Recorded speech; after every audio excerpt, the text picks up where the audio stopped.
And I'm just gonna play that clip one more time because I thought we was live. We was not live. So I just want people to hear about the Freezer mom, what type of person she was. So I'm gonna play two clips, then I'm gonna bring everybody back up for the people who just come on.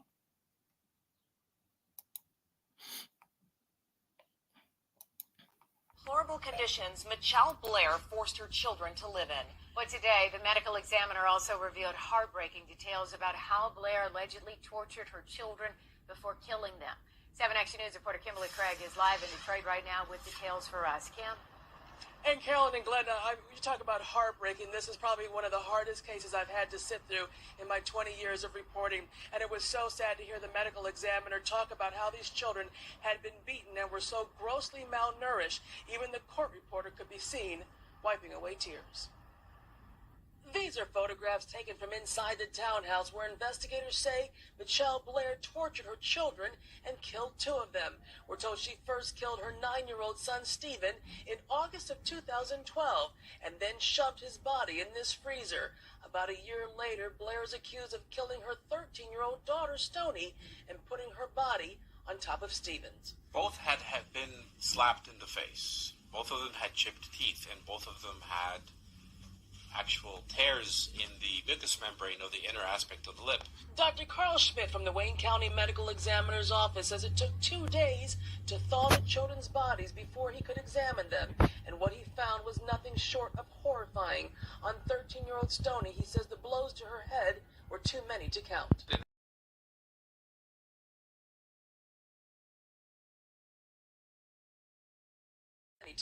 And actually, the entire scalp was suffused with hemorrhage, which meant that she had received numerous impacts over the head. And then there's 9-year-old Stephen, who we're told had countless burns all over his body. When we see burn patterns like this, it means that there was some kind of object with 4 parallel lines, which left the brand. It's like branding. You left that pattern on the skin. In this custody trial, the state is trying to terminate Mitchelle Blair's parental rights to her 2 surviving children, as well as their father's rights. The state calling them deadbeat dads who rarely saw or even called to check in on their children to see if they were okay. Before he found out his son had been killed, it had been 5 years since Stephen Berry had seen his son Stephen. Berry was locked up for a couple of those years, but he was released from prison in the spring of 2013. And he says Mitchelle Blair only let him see their youngest son and told him Stephen was mad at him. What he didn't know was that Stephen was already dead. I didn't speak to him at all after my incarceration. Why? Because I was told that he was mad at me for not contacting him or, being there.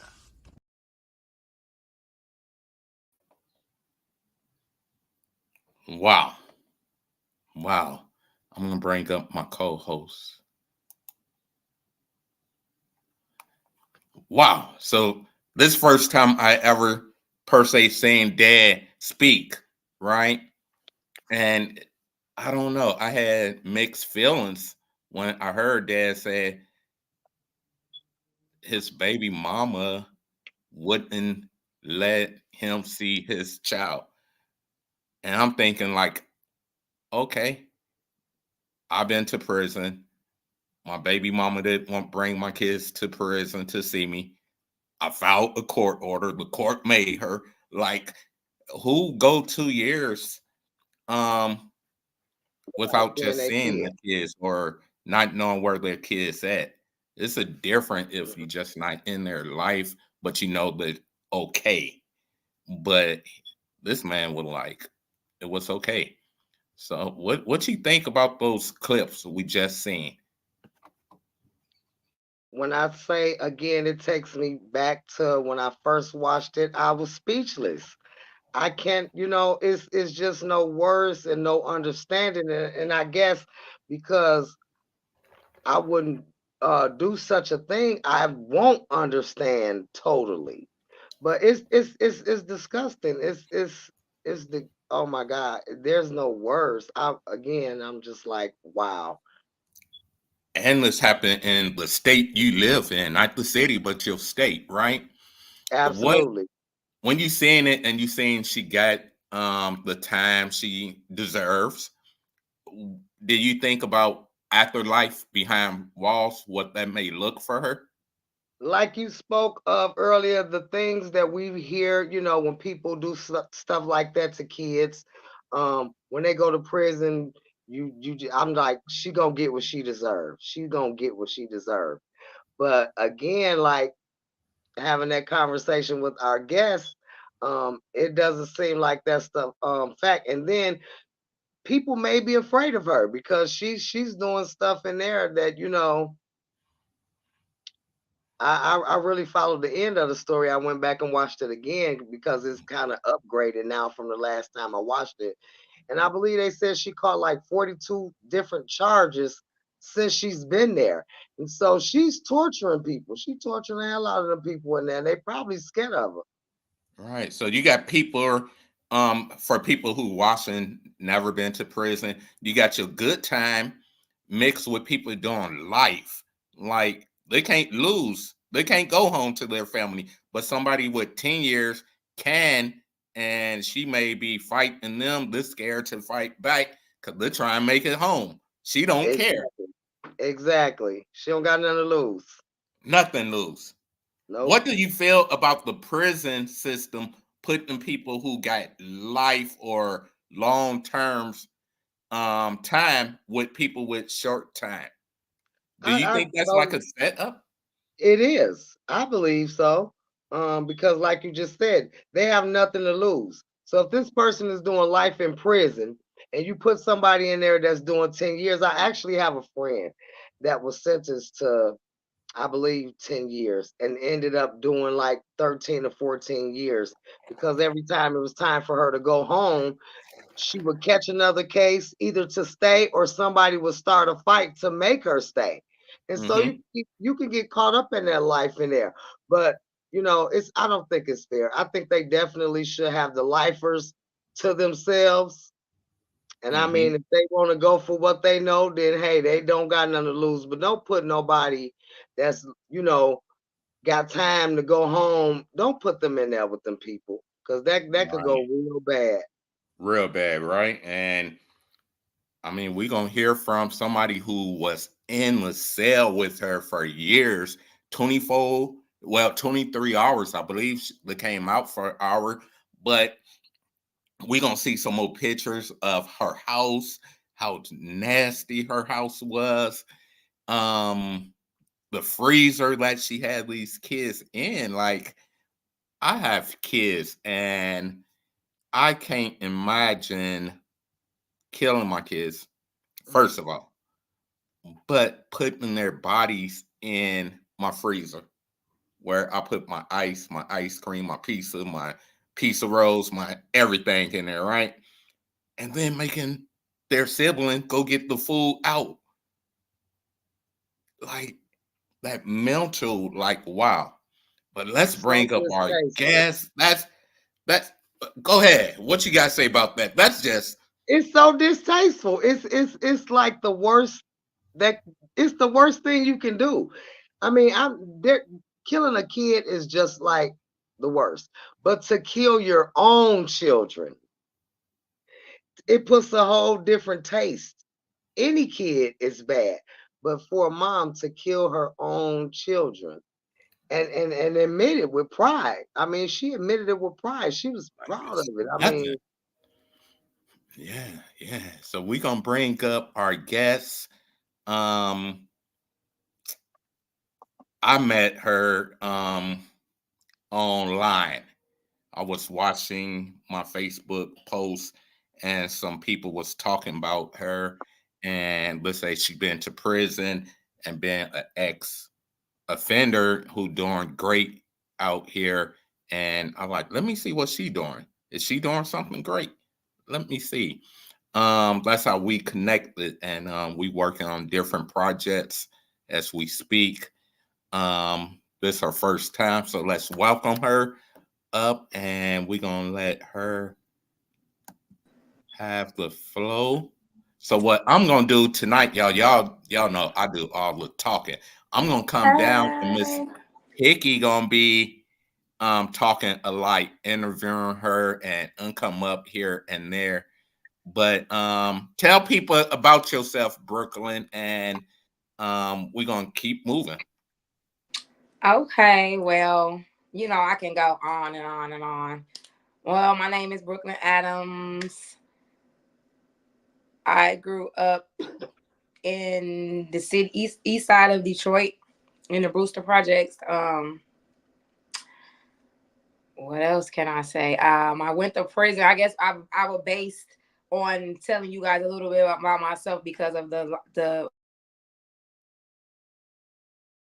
excuse me, y'all. Everybody think that we were doing this on Facebook Live. I told everybody to follow the link, so they blowing my phone up now off of Facebook Messenger. No, hit the link and we on here. But anyway, I did 5.5 years in prison. That was my second prison bid. And I went to prison for unarmed robbery. My original charges was armed robbery, felony firearm. What else did I have? It was a fleeing and eluding charge. It was like a whole bunch of charges added up, and they dropped it down to 1 count of unarmed robbery. So I went to prison, Women's Huron Valley in Ypsilanti, Michigan, in 2014, and I was released in 2019. But while I was in prison, I went in there with the street mentality. I got to get me some money. I had to have like the best of everything. I had to eat good, dress good, live good, and things like that, because I felt like shit. I had to be here for 5.5 years, so this is my life. This is gonna be where I'm eating and sleeping and shitting at. So I end up getting in there. Start hustling, give me a couple dollars, catching tickets, points start adding up. So I became a level 4, and level 4s is when when your points add up, or you can come to prison with 5 years or more, and they put you in level 4 just to make sure like your mental and everything is okay to move forth and do the time that you were sentenced to do. So is that like enough outline about me, or did you want me to go deeper on like how I grew up or things like that? Let's talk Well, about, and then if she has something that she wants you to pound on. You've been to prison 5 years was your last. How many years have you done total? um I did 7 and 7, but I ended up Okay. going to boot camp, Okay. so I really So don't count the first bit because I'm. okay, so it was more boot camp. Then you got to the real thing, and before I ask the next one, because it's going, how did you meet Michelle? You got anything you want to ask her, co-host? not at this point. I'm still getting it all together. Okay. So you go to prison. How did you make contact with Michelle? Because once you got there, did you know of Michelle? Did you know she was in there? How Yeah, did you first, like, this is Michelle? The like we freeze. would hear stories about her, because of when we in prison, we watch the news, but we can't see YouTube and stuff like that. So whatever the news channel 472, the main news stations there, that's what we know what's going on. So we'll see, excuse me, high profile cases, females, we'll be like, oh, she'll be in here next. Oh, she killed somebody, she'll be in here next. Oh, she drunk driving and killed somebody, she'll be in here next. So when we seen that on the news, we like, oh hell no, like we couldn't believe that shit. Like this lady really killed these kids and put them in the freezer, excuse me. So we like, oh my God, we can't wait till she get here. Like that shit crazy. So I had to do 6 months in seg. And segregation is solitary confinement, the whole, some people call it, for a staff assault that I had caught. So while I was in SEG, Michelle Blair ended up coming back there. Or I don't know if she came to SEG while I was back there or she was already in SEG. I think Mhm. Michelle Blair was already in SEG when I did my time in SEG. She probably was already in there for like a year. So, but I was on ground. So like I said, I would hear about her. So make a long story short, she she'll be in said, yelling and stuff, and we'll be like, oh, that bitch really is crazy. We'll hear stories like how she did threw the shit in the pits on the officer and stuff. So now that I'm in SEG, Wait, I'm did like, you now ever witness that? I want to see who this person is, huh? Did you ever witness any of that stuff? Like her throwing piss or shit Yeah, on? I witnessed one of them that Oh, she did when we was in SEG. okay. But I'm gonna get to that. So after when I did my 6 months in SEG, I ended up getting out of SEG. At this time, they had us on the level 4 side and segregation side. So I never got the chance to be in SEG with Mitchelle Blair during this particular time that I'm talking about. So, because we end up going to SEG together, and I'll tell you that's the story I seen when she threw the piss on officer. So she was on the other side, but we used to hear stories like, "Oh, that's Mitchelle Blair down there." We'd hear the noise and hear her telling them she ain't about to get out the shower. She need more time. We'd hear it on our side, but we never see it or see her. We just hear about it.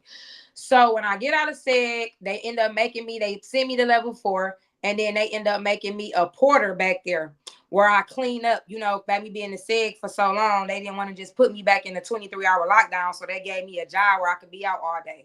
So I remember I was in segregation on that side sweeping, and I was passing stuff under the people door, like mail, candy and stuff. Um, and so she ended up seeing me pass something and was like, "This bitch down here." And another thing, like when you go to SEG in there, you don't eat. Like you will starve yourself.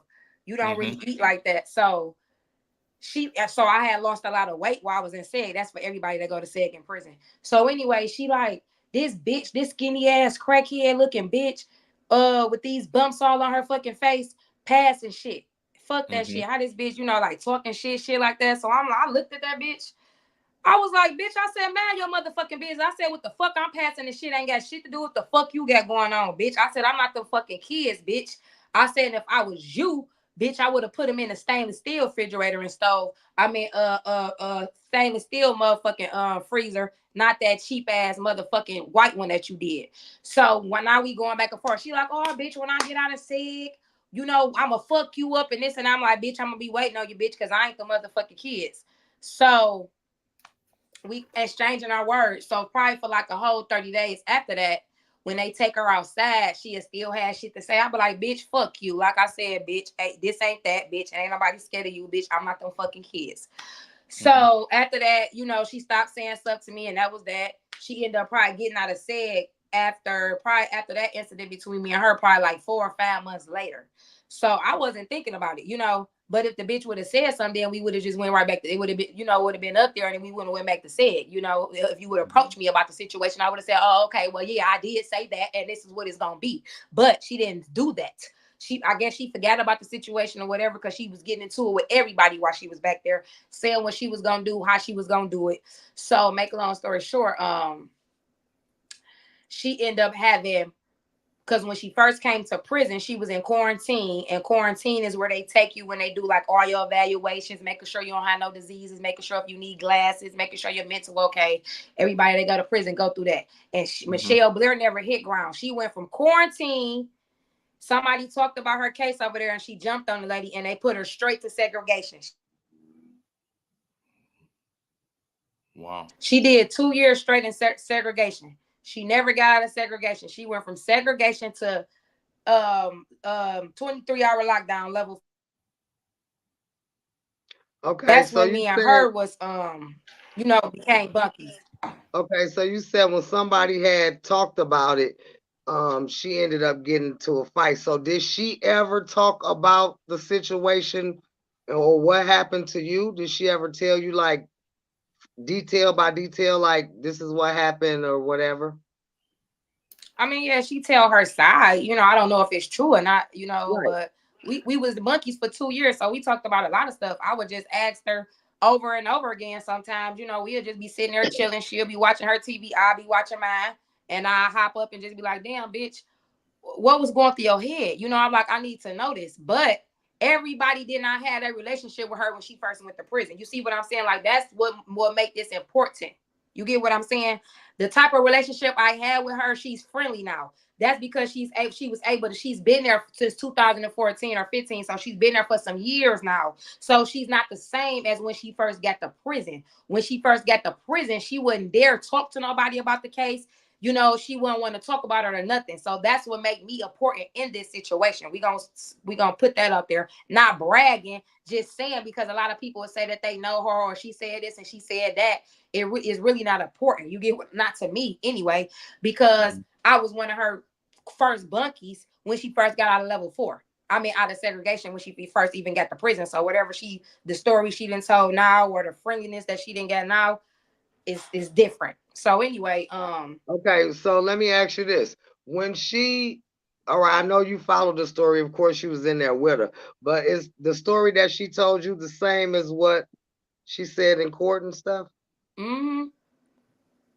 Yep, she said that nothing really changed in her story, you know, from what she told me. And then when I came home and watched YouTube, nothing really was different. You know, she said she killed them because they was touching her son. The court say that they said that it's not, they can't prove that he wasn't. That was her story and that's what she was telling.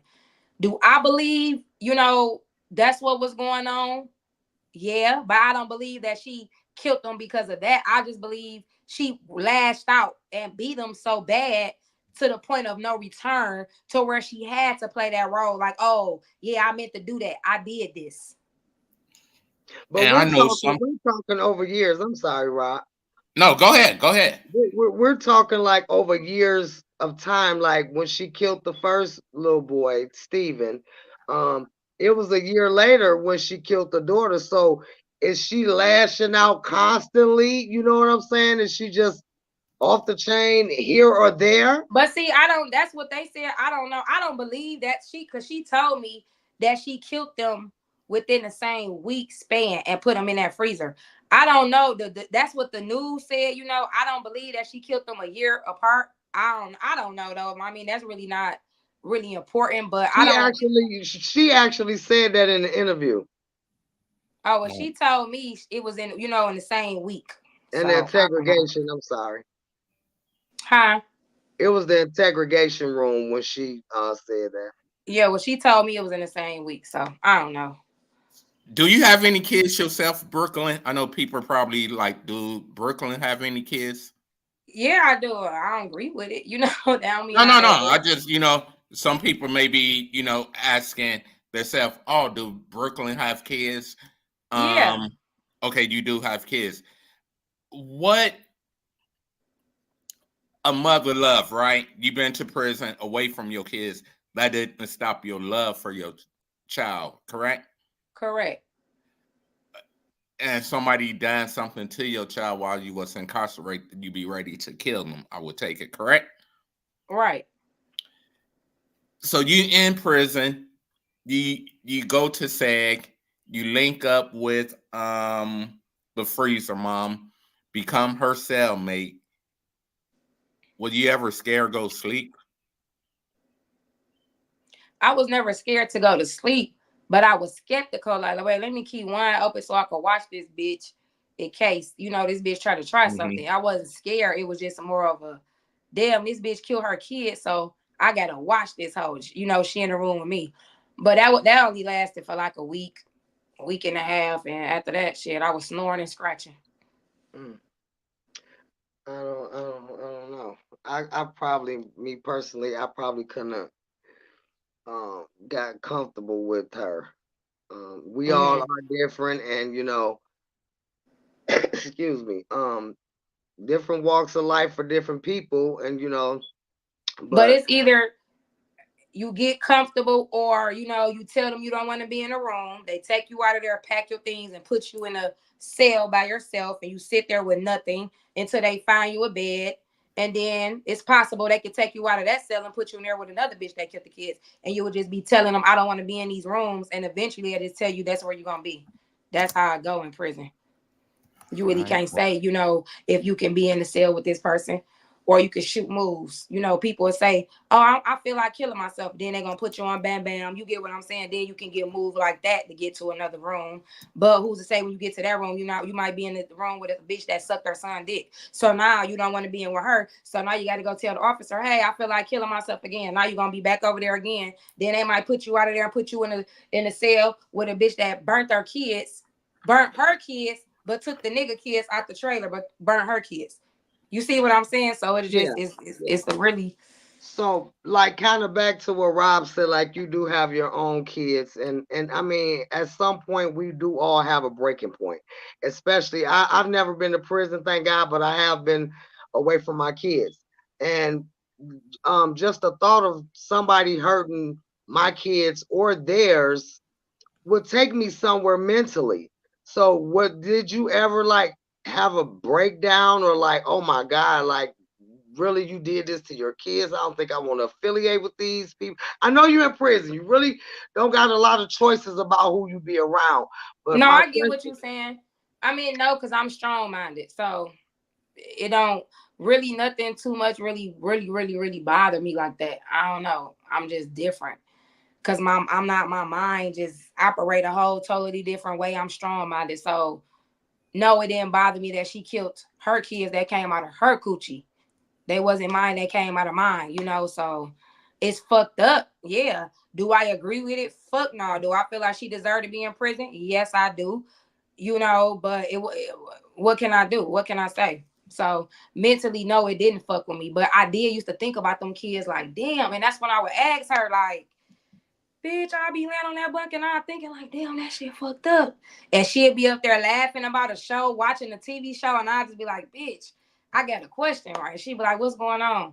And I just anything come up like 3 years, bitch. I be like 3 years? Are you serious, Bunky? 3 fucking years? And bitch, you was still buying food, putting them over in there. Like I would just be asking her questions throughout the whole time we was Bunky, like. And then it had came to a point where I had asked so many questions about it, you know, it was like I knew everything that I needed to know. So it was past that, you know. Now we talking about other stuff, you know, worldly shit, you know, that she used to do, we used to do whatever. TV shows, stuff like that. Wow. What was some of the things I don't want to call them memory because it shouldn't be a memory. She shouldn't get the glory, right? She killed her fucking kids. But what are some things that you be like, I won't never forget she said to me? One of the things that fucked me up when she said she would get drunk and she said she'd get in her feelings about it and open up the freezer and be crying and be asking them like, why did y'all make me do this? I used to be like, bitch, what? I used to be like, Michelle, that is sick, bitch. Like you used to get drunk, open that freezer. I'd be like, bitch, how could you do that? Like I couldn't do that. And me and her be talking like this, and she'd be like, man, she'd be like, I know everybody different. She was like, them motherfuckers should have never touched my son. They shouldn't have been raping and touching on my fucking son. He didn't have a voice. I was his fucking voice, and you know this and that. That And stuck since you out. said And that, then, not to cut you off, another thing that stuck out to me when she said that the baby daddy came home from jail and came over there, asked about the kids. She told him the story. Whatever she told him, he believed it. She said all he was thinking about was fucking. She said that he didn't even know she made a good old meal and fed him, and he was sitting there eating next to the fucking in the freezer where the kids was dead at. That fucked me up. I said, Michelle, how could you? I'm like, bitch, that's crazy. wow, I'm gonna play two clips. The phone line's blown up for Brooklyn, y'all. I'm gonna say the phone lines, it's not open. Don't call. I'm not gonna answer. Yeah. When I When tell you y'all gonna call, open them that's when up, you they probably call. ain't gonna call back. So they're gonna call back. David waiting. We got some people here waiting to call back. In the comments, you can type in anything you want in the comments. I'm gonna bring them up as well. Type where you guys watching from. I'm gonna show two clips. I'm gonna bring Brooklyn down first, and then I'm gonna bring myself and then the co-host down.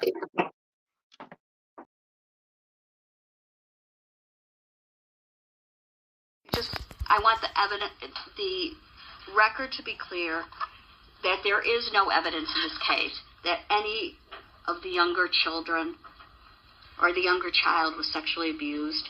Abundant evidence that the surviving children were physically abused by this defendant. That's a lie. My son's own mouth. Hold on. No, Miss Blair. You noticed the speaker that we had set up in the back.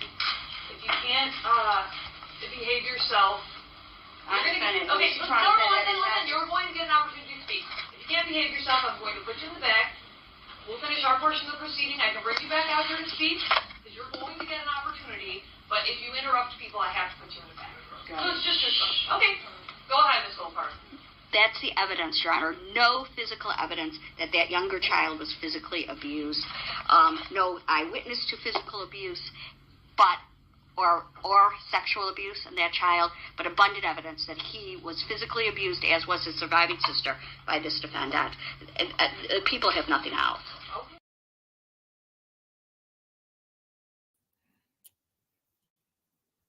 I was going to play 2 clips. I'm going to wait for the next clip. But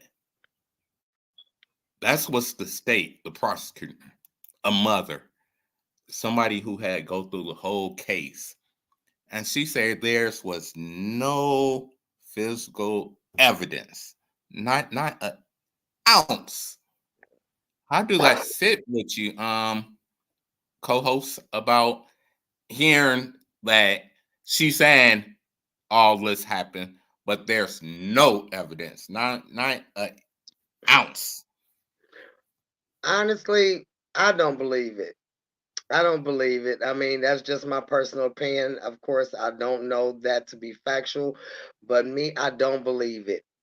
I think, And it's okay to have personal feelings, yeah, opinions, correct?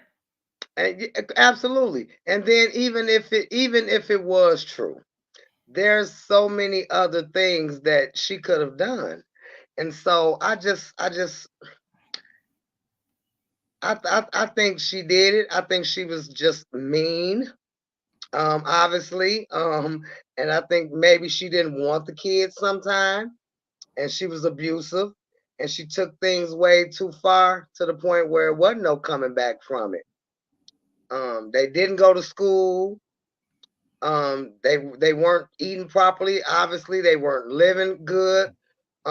I just think she was an all around bad mom, and it's a shame that those kids had to suffer, from the hands of their own mother. It's sad. It's heartbreaking. Yes. And that's I think I have a clip of somebody, the court, saying that as well. It's heartbreaking as a mother to be able to stand in front of all these people and like it's okay. And she said at one point, I would do it again. Hmm. I would do it again. Night, I made a mistake. I wouldn't do this again. I would take a different route. But she said she would do it again. She would kill. Hold on. Let me take a drink. She absolutely did. She said she would kill her kids again. And I'm looking at my freezer. Put the kids in the freezer and make the other kids go get food again. That's what she said. Those was her words, not my words, right? Hmm. How did she ever? Hold on, Brooklyn. This just threw me off right here. Maybe I shouldn't have got that little coke with wrong, y'all, because that just made me think. Like, did she ever have nightmares? Hold on, is Brooklyn up here? Yes, she is. Did she ever have nightmares? Nope, she never had nightmares. Like never like woke up in the middle of the night or nothing. And that fucked me up too, because I used to be, and people asked me that too, like, you in there with her? Because you got to think she was fresh in prison, so everybody's be like, "Are you sure you safe?" Y'all, she don't be hearing you don't be hearing shit voices at night. I'm like, she don't be yelling and going in spurts like she got Tourette's. None of that shit. I mean, I ain't the person to talk about people, I'm gonna show some pictures to the people. I'm gonna bring us down.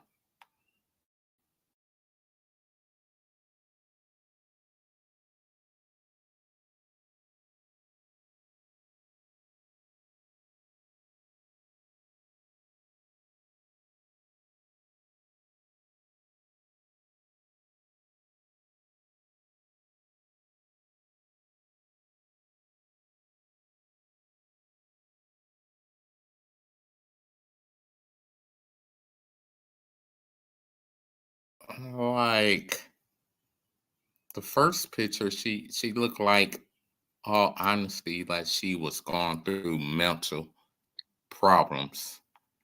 And that last picture with the officers, like she's cool, happy, and grin, like, hey, it is what it is, right?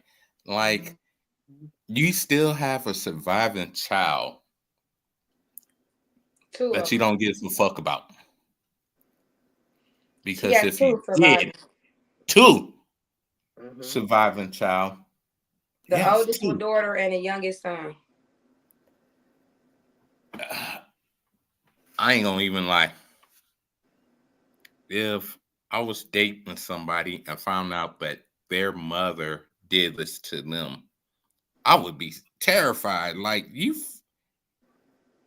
those kids' minds can't be right because no matter what, when you see something, I can go back to my first autopsy I ever seen, and I remember it like it was yesterday, and it's been years ago. Like, it's crazy. How do these kids move forward in life? And their mother is saying she would do it again. And, I'm for the community. I speak up for the community, but I just hope that there's some type of order in place that she cannot have contact with those kids. Mhm. Absolutely. Now, I think Um, every child have the right to, no matter what it may be. But in this case, I hope there's an order out there that she cannot have contact with her kids, no matter what, Is because she in she's a contact must. with other family? Like I remember her speaking of an aunt that she really yeah, her aunt. That's who raised. That's who took guardianship or custody of her kids. But she don't talk to the aunt like that because the uncle, he don't like the uncle don't fuck with her at all. Like he like fuck that shit. That bitch did that shit. I don't want y'all answering the phone in my house for her. But the auntie is more like a more spiritual lady, like, oh, it's gonna be okay. God got this, and but the auntie only, deal with her when he can, when she can, like when the husband at work or things like that. But it's not like a consistent everyday thing. You get what I'm saying? When we was Hmm. Bucky's, I probably called the auntie like 3 or 4 times for her to have my mom call her, call her for a relay a message or something like that. But she would never call and ask for money or nothing. The auntie did ask, hey, do she need anything? Is everything okay? Trying to send her Hmm. money, she won't accept it. Um, well, like I said, that was then. I don't know about now. Um, and she also talked. She wanted to make. She talked to her daughter when she talks to the mom. I mean, the auntie. She talked to the daughter because the daughter is older. So yeah, but Wow. she don't have like family support. Heck, it's not like that. It ain't like she just pick up and call the auntie every day, all day when she get ready to. Like I said, that was then. I don't know if things changed now, but I don't think it would have changed.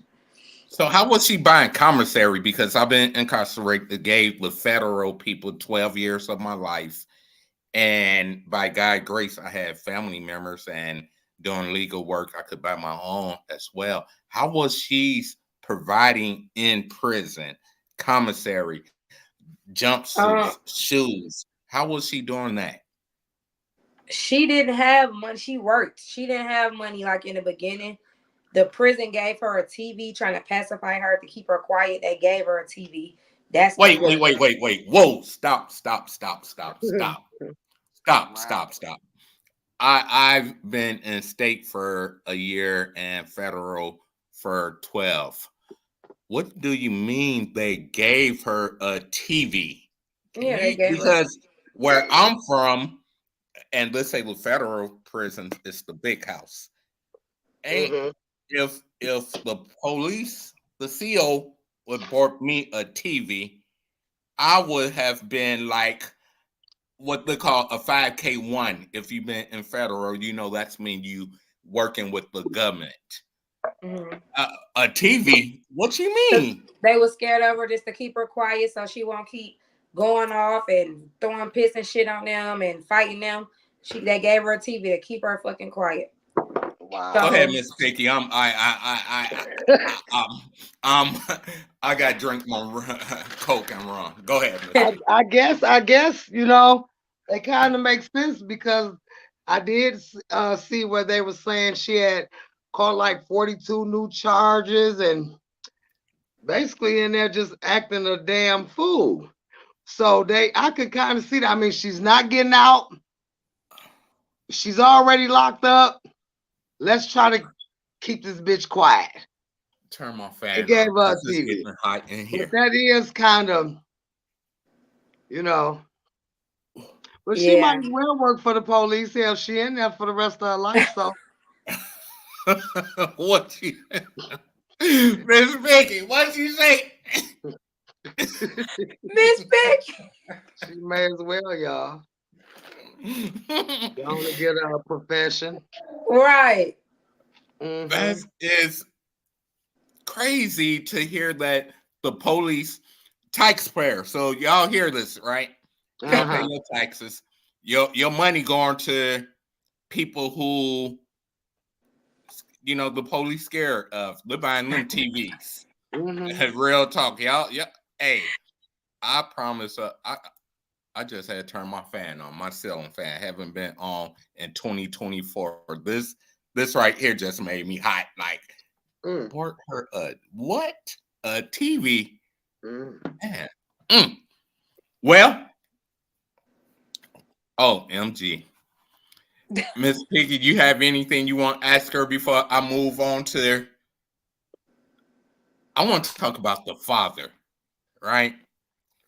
What do you think, Miss Piggy, that the father um and I'm just gonna say T Reb from Dallas is on here. Hello T. Shavala from South Bend. My South Bend people is showing out tonight.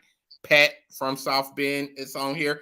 Just Hey type where y'all. you guys from in the comments and bring them up for you guys. But the father having 15 kids, how So do you how do talking you about the not kid's say father, right? yeah, the kid's father? It's two kids' father. One Mm-hmm. took the stand. I'm gonna show that for people who didn't see that earlier. And he said she wouldn't let me see him. He I'm wasn't like, trying to see them kids. if my baby mama ever and they're watching, tell me I can't see my kids, we gonna be in front of the white man fast and Yeah. hurry. And the watching. It's real talk. He For was a real. deadbeat. He was a He didn't dead. He was care. he was no better than her. He failed his kids miserably. Right. And he seen that the Uh, case was high profile, so he trying to get some clout and trying to get a check. Wow. That is crazy. So you think he trying to use his kid's death for some money? For sure. Yeah. Because you wasn't an active dad prior. Now you want to come to court. Why you want trying to go to court to get custody or get parenting time? But you come to court after, they discovered that the mom killed him and put him in the freezer. Now you coming to court. Yeah, you trying to get the custody so you can get you a check. Mm. Man, we got Pam from Indy. That's one of my clients, you guys. If you guys Uh-huh. haven't heard about Monica Pertel, look her up on YouTube, look her up on Facebook. A coward killed her in Indianapolis, and that's her Mm. mother. And the case is still cold. We just looking for justice. If you know something, say something. That's my Mhm. motto. But Yeah. oh man, that's we got David from Detroit, I believe he said. Yeah, DMV, Detroit All right, now we Metro. got him here. We got him Okay. caught tapping And in David now. been calling, so I know David gonna stick around. We got Sarah, I believe. Let me make sure I say Sarah. Yep. Sarah, that's my people from the D. Hey, boo. Okay. Okay. So we got them up here. So one thing for sure, love you too, Miss Pamela. Definitely. One thing is you behind bars, you in this room with Michelle. Um, I call her the freezer mom because that's who she No, is that's to what me. people call her. Blair, the freezer mom. That's her name to the world. Literally, like that's deep. Because you would Google it. Freezer mom, if you Google it right now, that's what's gonna pop up. That's her name. And she happy. She happy.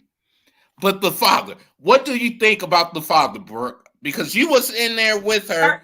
You Did said she her ever kid's talk father? about I want to get back with my baby daddy or that bastard or She any hated of them. that? She hated them. She hated them. She hated them, I guess, because she went through stuff with them when they was young. You know how you go through things, and they took her through stuff, cheating and stuff. So she really been over her baby daddies for years.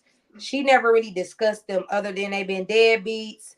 She don't fool with the daddy side of the family because she said when they were younger, or when she was younger, dealing with him and her kids was younger, they used to do favoritism. So she said she was never really around the daddy side of the family. She said, so now all of a sudden they trying to come up and get kids. She said that was just being money hungry, trying to get a bridge card and get a check.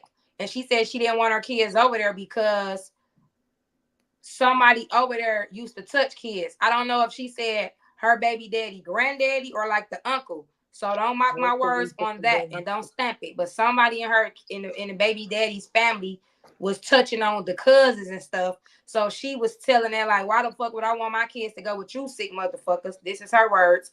And y'all already had people touching on kids over there. So that's why she was mad when they went to court to try to get the kids. She said that was her whole thing. They trying to get a check and then they already touching on kids. Wow.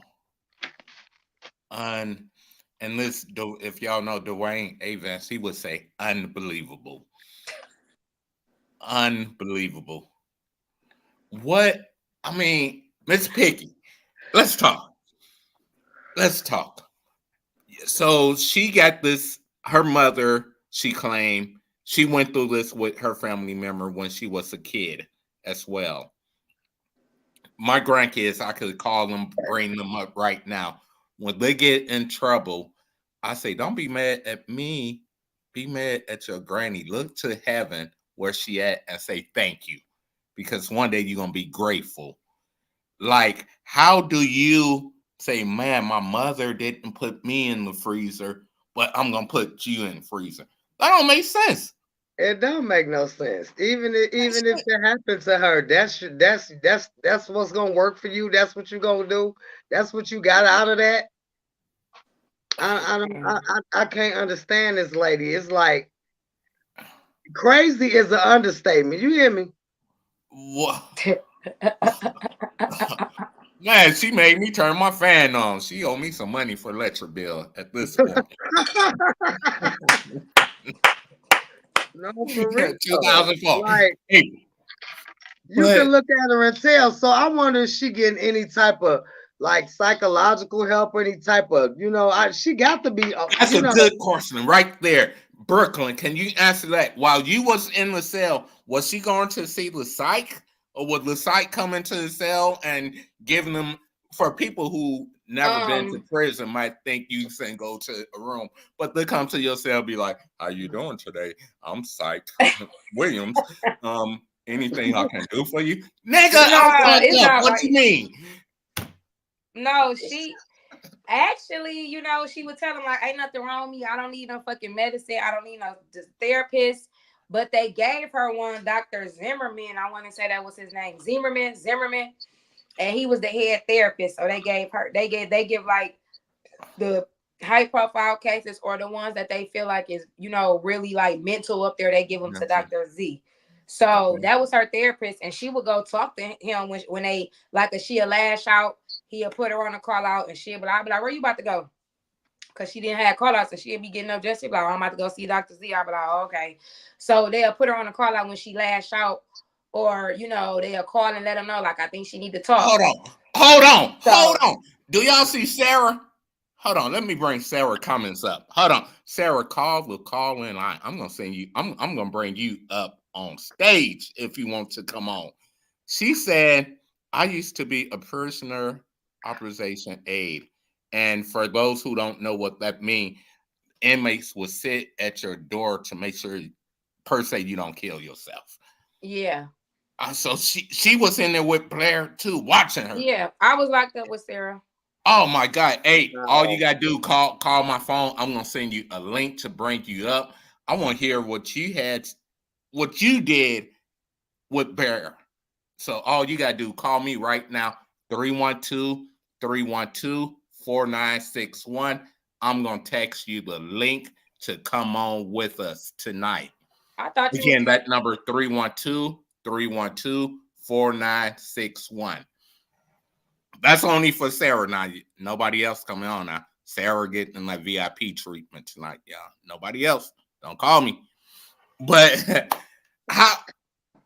So she didn't even want help in prison. I approve of Sarah, but all them prison ones, I'm not gonna be on the same platform with them. But Sarah cool, so I'm just letting you know that now. Okay, well, I ain't gonna say I'm too the green good, card. I'm not You sitting got up the on green the card. same screen with these folks, but Sarah is good. Okay, that's cool. Sarah say I ain't looking the best tonight, but I can get fly for next week. Don't play with Sarah, y'all. Don't play with Sarah. But she gonna text some stuff up here for y'all. But she didn't want no help. All she want to do is put some more kids in some freezer.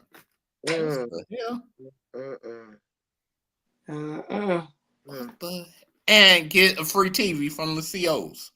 What? Miss Picky.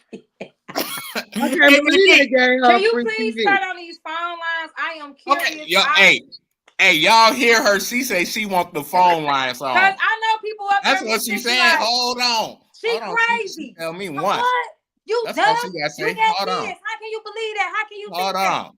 That? That's all I gotta say. One side. It's up there, y'all. It's up there. And the phone is ready. The phone is ready. Y'all not curious now, to know. Don't be hold on. When you call, don't be trying to be cute. Hi, this is talk. Hey, this is talk loud so my people can't hear you. Okay. That's all I had to say about phone line. Talk loud so my people can't hear you. And if you call on some BS, you will be getting clicked. Click. I'm the fast hit. I click button fast. While we waiting for some callers. Where you at, David? We got a Washington D.C. number popping up here. All right, I'm just gonna mute myself for 1 second, y'all.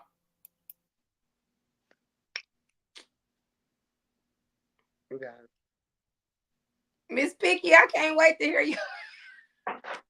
I'm outdone. You be cracking me up though. I'm outdone. I've been outdone ever since I've ever watched this lady. Years ago, I believe maybe after it happened, I followed the story, and yeah, I'd be speechless. Just looking at her face right here, this bitch is crazy. Like, I'm looking at her, she looked crazy. She looked like she did it. But we know she did because she admitted it and she ain't sorry about it. So right. I don't know though. I think I would have had to push the button on her ass and be like, hey, get me up out of here. And like you said, ain't no telling where I would have ended up, but that would have been a chance I would have had to take. But see, I had an option to her to be in there. Remember, she asked to be in there with me. She had got 2 fucked up bunkies, but she never had a bunkie. When she first got out of SEG, it was like a week. Then the other one was like 2 weeks. So she asked to be my bunkie. And I'm like, shit, if they put you in here, this ain't my shit. This the state shit. So if they put you in here, they put you in here. That ain't on me. Hey, y'all. I'm saying break Brooklyn down. Hold on, Brooklyn. We got David on the line. So I'm going to get David the platform. Who is David? And now, hold on. Don't be calling while David's talking. When David hang up, y'all can call. If I hit you in and you get my voicemail, that's mean David talking. Don't play with David on my show. Okay, Who is David. David? So David is. Hey, You gonna see who David is? Here goes Hey, David. David. Go ahead, David. how you doing, Brooklyn Adams? Hi, I'm all right, and you? I'm good. I'm good. Actually, DMV stands for DC, Maryland, Virginia. I'm from DC, but yeah. I got a question to ask you. Okay. Her daughter last year, I'm not sure if you're familiar with. She told her side of the story on a show called Evil Live Here on Investigation Discovery. And she told what happened inside the house. And she even went into details prior on how Michelle Blair was as a mother towards her brothers and sisters and her baby father. And if you've seen that interview, what was your intake on that? Well, I seen the interview that her daughter did, and it was a lot of things that the daughter said that I don't agree with. Being in the cell with Michelle and me having a good judge of character. And after me coming home, watching YouTube and piecing everything together, it's a lot of things that the daughter got on that interview and said that I don't believe is true. That's just my opinion. Like what? Okay. Like, and Hold on, David. Hold on, David. Oh, go ahead. The co-host said, like what? Like when she stated on there, hey, yeah, I was getting beat for years or getting burnt on my back with hot irons and hot curlers and getting beat with objects on my back. Then the interview asked her, okay, well, but in the same note, she said, but I don't have the marks to show it. So that was like a red flag. Like, well, if my mama burning me or anybody is getting abused and getting burnt for years and years, you're gonna have visible marks that's gonna show. If somebody is beating you on your back, for years and years at a time, you're gonna have marks that show. Why would you sit up there in the same note as you said that and say there's nothing to show? Blair, I've seen a lot of cases with stuff like this. I hate to say this, but I believe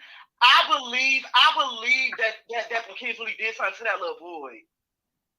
I just think no hint of deceit out of her. I watched everything about this case.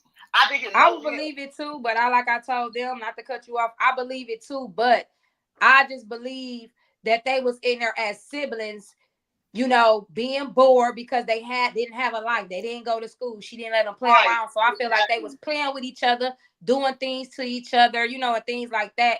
But I don't feel like that's what made her just lash out. You know what I'm saying? Like Miss Piggy said, I just feel like she was just a fucked up motherfucker in general, and just beat them. And she went too fucking far and, try to save face. That's my opinion.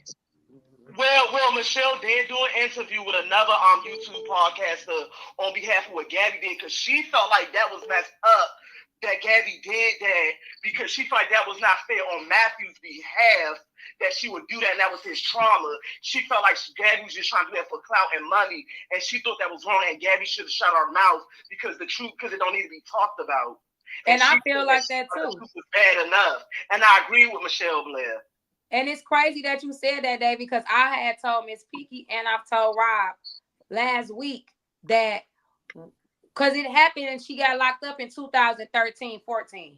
Why didn't she do an interview then? You get what I'm saying? Like, you waited all these years later to where people can put stuff in your head. You can watch the YouTube. You hearing stories about her, and you did it for a fucking check. And that's what the fuck I said. And that's what I believe, too. I honestly believe that somebody put that girl up to do that interview for a fucking check. Because why didn't you do it when it first happened, where everything was fresh in your mind? You get what I'm saying? When you're really... She didn't even drop a tear. Daddy did it. And her aunt told her she should at least wait until Matthew get in college, but she didn't care. Michelle was pissed. She didn't even drop a tear on the interview. And she said Gabby was lying about a lot of stuff about how supposedly she starved them and things. She said none of that never happened. She said she never starved them, none of that. She said the only two she starved was Stephen and Stoney after she found out what she did. And she said it was just a lot of lies inside there. Hey, David, my question to you. I hear you. What would been... I want to say shoes on the other foot. But do you think she should have killed her kids? No. She shouldn't have not killed them. I think she should have beat the fuck out of them to the point they wish they was dead. Yeah, I think she should have beat them. Now. I don't know if y'all seen that the way she did beat them. I don't think she should have beat them like that. She said she stuck a blade between Stoney's clitoris and she pulled it back and she said blood squirted out everywhere. And she said she hit her with a 2-box full. And I guess like the eyebrow bone broke and she said she started laughing. I don't think she should have beat them that bad. It was crazy when she described what she did to them. And you could see like the excitement inside her voice, like in her mind she really did something right. But no, I don't think she should have did. I think she should have done like a all grandmom ass whooping. That's what I call them, all grandma whooping. Yeah. Well, you're going to live from the beating, though. You're going to live. Because I lived through some beating, y'all. So my grandma tagged my ass. She threw hot water on, what's the one that Steve and genital area and all of that. Wow. It was just crazy. But I think for Michelle went off like that because of the trauma in her past. And nobody never did nothing for her. When that happened, when she was raping all that, when she was little. So how do you say that though, David? Because she went through that as a kid. Her mama did put her in the freezer. Right. No. She was raped by other people because she said that her mother used to leave her to babysit. You used to leave her. You used to send off to babysitters to people they did not know when they were young. But she didn't end up in the freezer. No, listen, hold on. No. Listen. Mm-hmm. She said. Michelle said that she was raped twice by a man and a woman, and she said when she grew the courage to tell her mother. Years later, her mother told her it was over with now, so what the fuck you want me to do about it? Mm-hmm. And that really hurt Michelle. So she said, so when she found out what they did to him, she was not going to let that go down like that. And I think she basically was like reliving like her trauma, and she basically was doing what she felt like her mother would have did for her when she was little, what she did. And that consists of going out there and basically hurting the people that hurt Maddie. You get what I'm saying? I'm gonna turn over to my co-host because I think she got something to say. Yeah, because the thing about it is neither one is good, but what's worse, murder or rape? Right. Neither is good. Neither is good. The only reason why in this case it's worse is because he's supposedly done this to another kid. If them kids was older, if they were older, like young adults, and he was a little boy and they did that, it would have been looked at as different. But we're so programmed, whether they did or not, we're so programmed to thinking kids don't do stuff like that. So it just hit different when it's a childish situation. But if it was an adult, I feel like the whole conversation opinion would have been different. Oh, no, they raped their kid. After that, yeah, they got what they deserve. You get what I'm saying? Right. I agree with that. Oh, hold on. I don't think my co-hosts do. Hold on. I don't think my co-hosts do. Absolutely not. Kids gonna be kids, right? Kids gonna be kids. We know that growing up, y'all might do a little freaking burning pants with your cousin or somebody, your brother, whatever. But you don't fucking kill your kids for no shit like that. I'm just sorry. That it don't go that way. You punish your kids, you tell them that is wrong. Listen, this happened to mama. I don't want y'all doing this. It's not right. It's so many other things she could have did other than torture and kill her kids. I know, but when you are traumatized from things that happened to you, and then the same thing supposedly had happened to somebody else, especially your offspring, listen, it's frenzy, and everybody responds differently to trauma. Absolutely. No, it was did not. Did she seem traumatized in court? Did she seem traumatized in court? Did she seem traumatized in court? She talked with a lot of sense to me. David thinks she's. I think she was sound mind, but no, something was definitely wrong with Michelle. I'm surprised her. Oh yeah. Fight. Because Michelle looked like the type she'll just be having a bad day and she'll just kirk off on somebody. Yeah, something wrong with her. We could clearly, we know that. I'm very surprised her and Brooklyn. I'm very surprised they did. I'm glad they got along. I'm glad Michelle had somebody she's able to talk to and open up to. Because I I think she's a nice person. I just think she's got a lot of Oh issues. no. And after Who? the said like she's like, I don't need no help and all of that. She needs to get help. She Hey, needs. who you think is a nice person? I think she's a. I think she's traumatized. I think she's traumatized. She say who? She want a name. Can you I name? don't think she's a bad person. And Gabby said it outside to the public, to people. She's a nice and giving person. But she did have a dark side to her, yes. So yeah, she could. It's hard to like pinpoint why she acts like that because there's trauma involved. We gotta still remember she was raped repeatedly when she was young. That does stuff to people. We can't. I understand she killed her kids and all. I'm not trying to take up for her, but trauma is trauma, and we need to recognize that. We can't just say, "Oh, she's a monster." She's the monster. She's the monster. She definitely is a monster. This is a statement she said. I don't feel no remorse for the death of them Demings. Talking about her kids. She later said, according to people, at first I cried, but I would kill them again. Mm-hmm. There was no options. There were no options but to open my freezer and put their bodies in my freezer and let their sibling put their food in there with their siblings and eat. I just had a son. You guys know Elijah. And his mom tripped when I put medicine in the refrigerator. Think she opened her freezer, it's a body in there. What? Brooklyn on? Yes, Brooklyn is on, and she Brooklyn, can hear you. What's your intake about everything I'm saying? Do you agree with me? Yeah, I actually do. Yep, I agree with everything you saying. Because you knew her. Yeah, but once again, like I still don't agree with what she did, but I don't feel like she's where she belongs. Yeah, no, yeah, for sure. Hell yeah. You killed your fucking kids. You got to get what you got coming. But I do feel like it's trauma. But she do have a lot of anger issues. Michelle is very angry. She do have a lot of anger issues.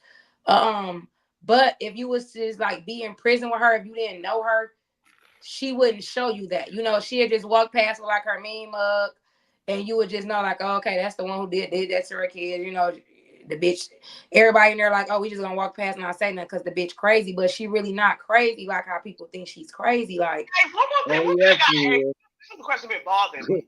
Yes.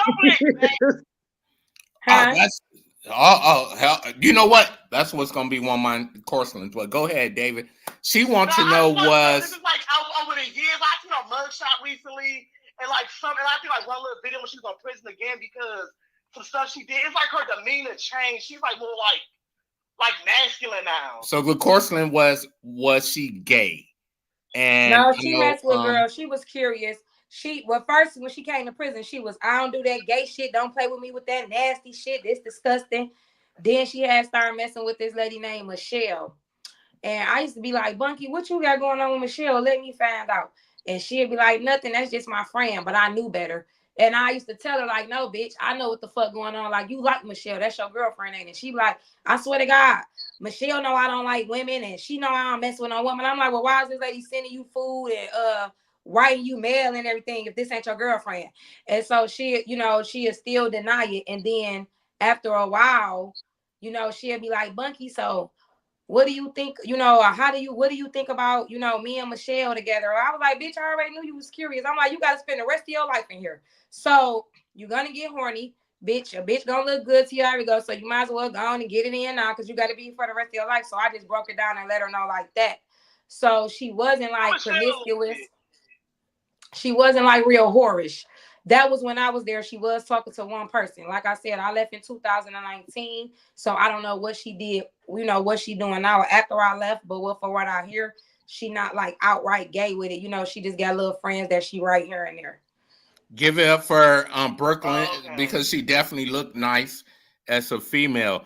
Brooklyn chocolate chocolate, right? My daughter. Who is that? Do I know who is that? I got a chocolate daughter myself. Brooklyn, Who's follow watching? on your other page, so I already knew how you looked at. You cute. So my question in Brooklyn, did she ever try to come on to you sexually as you guys lock up for 23 hours a day?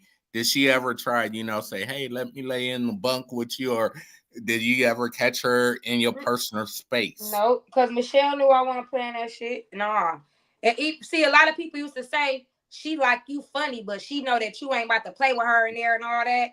And I used to be telling her, like, they saying you in here liking on me, and then she like, I don't like her. I don't like you like that.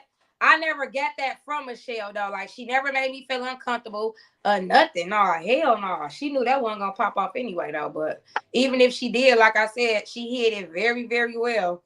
No. Okay. Well, David, we got plenty callers calling in. Thank you for calling. If you got anything to say, type it in those comments. I'm going to David, bring them up on the stage. send me a message in my inbox so I can know who you are. Brooklyn say hit her on her inbox so she know who you are. Facebook? Yep. Okay, I got you. Thank you, Brooklyn. You have a good one. Sarah, call in. Sarah gonna be calling back in, and then I got somebody else after Sarah. Sarah, you call next. Who calling after Sarah? I don't know. They just been calling. I've been texting. They've been blowing that phone up, talk about Mitchelle. Right. It's Mitchelle. My phone bill.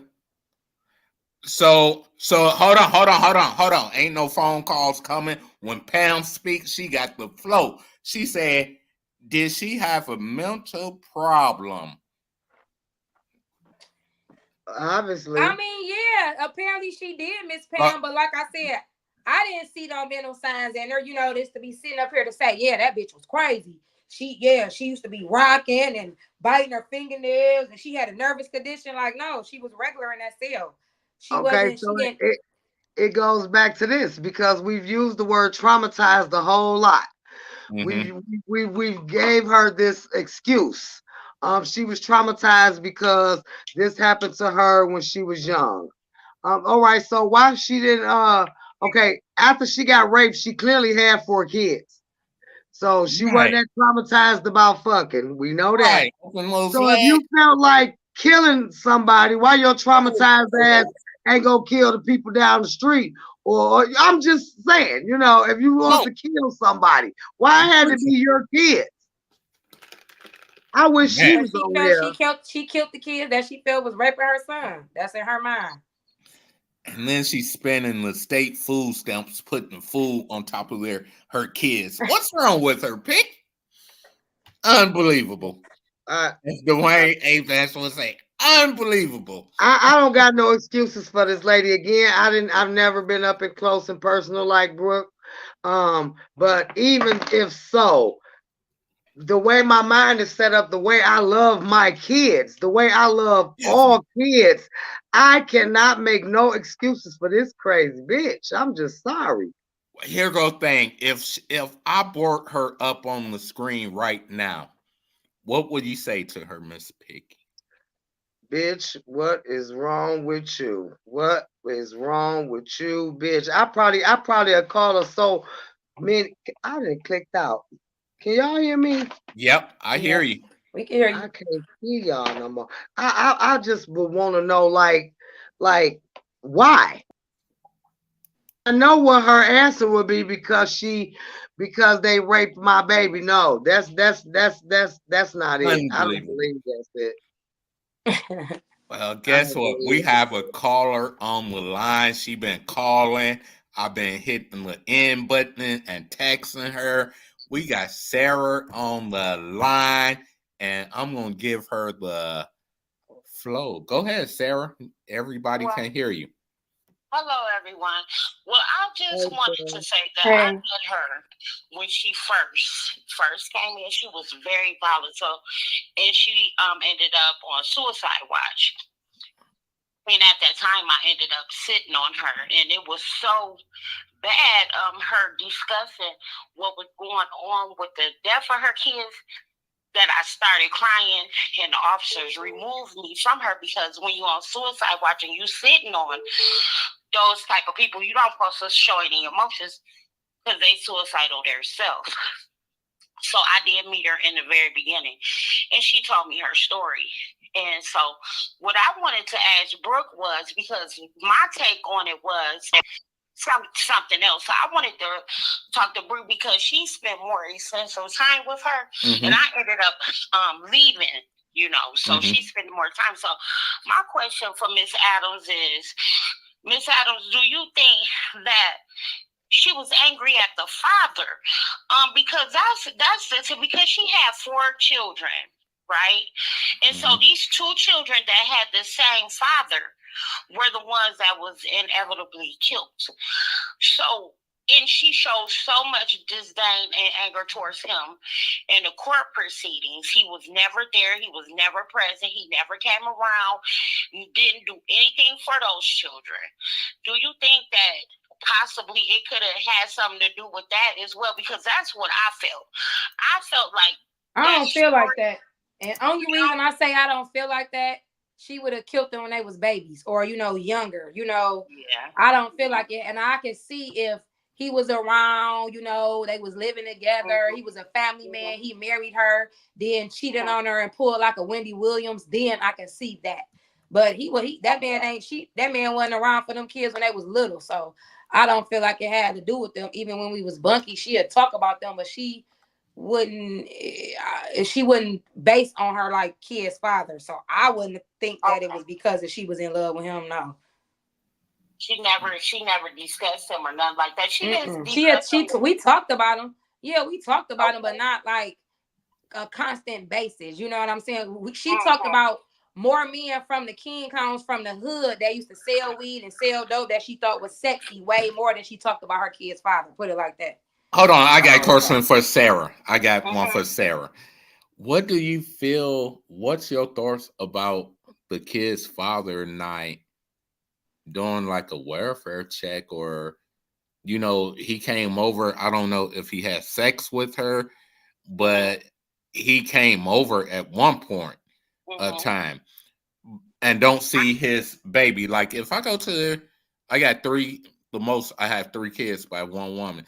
If I go over her house and always see one child, no, where is the blank is my other 2 babies at?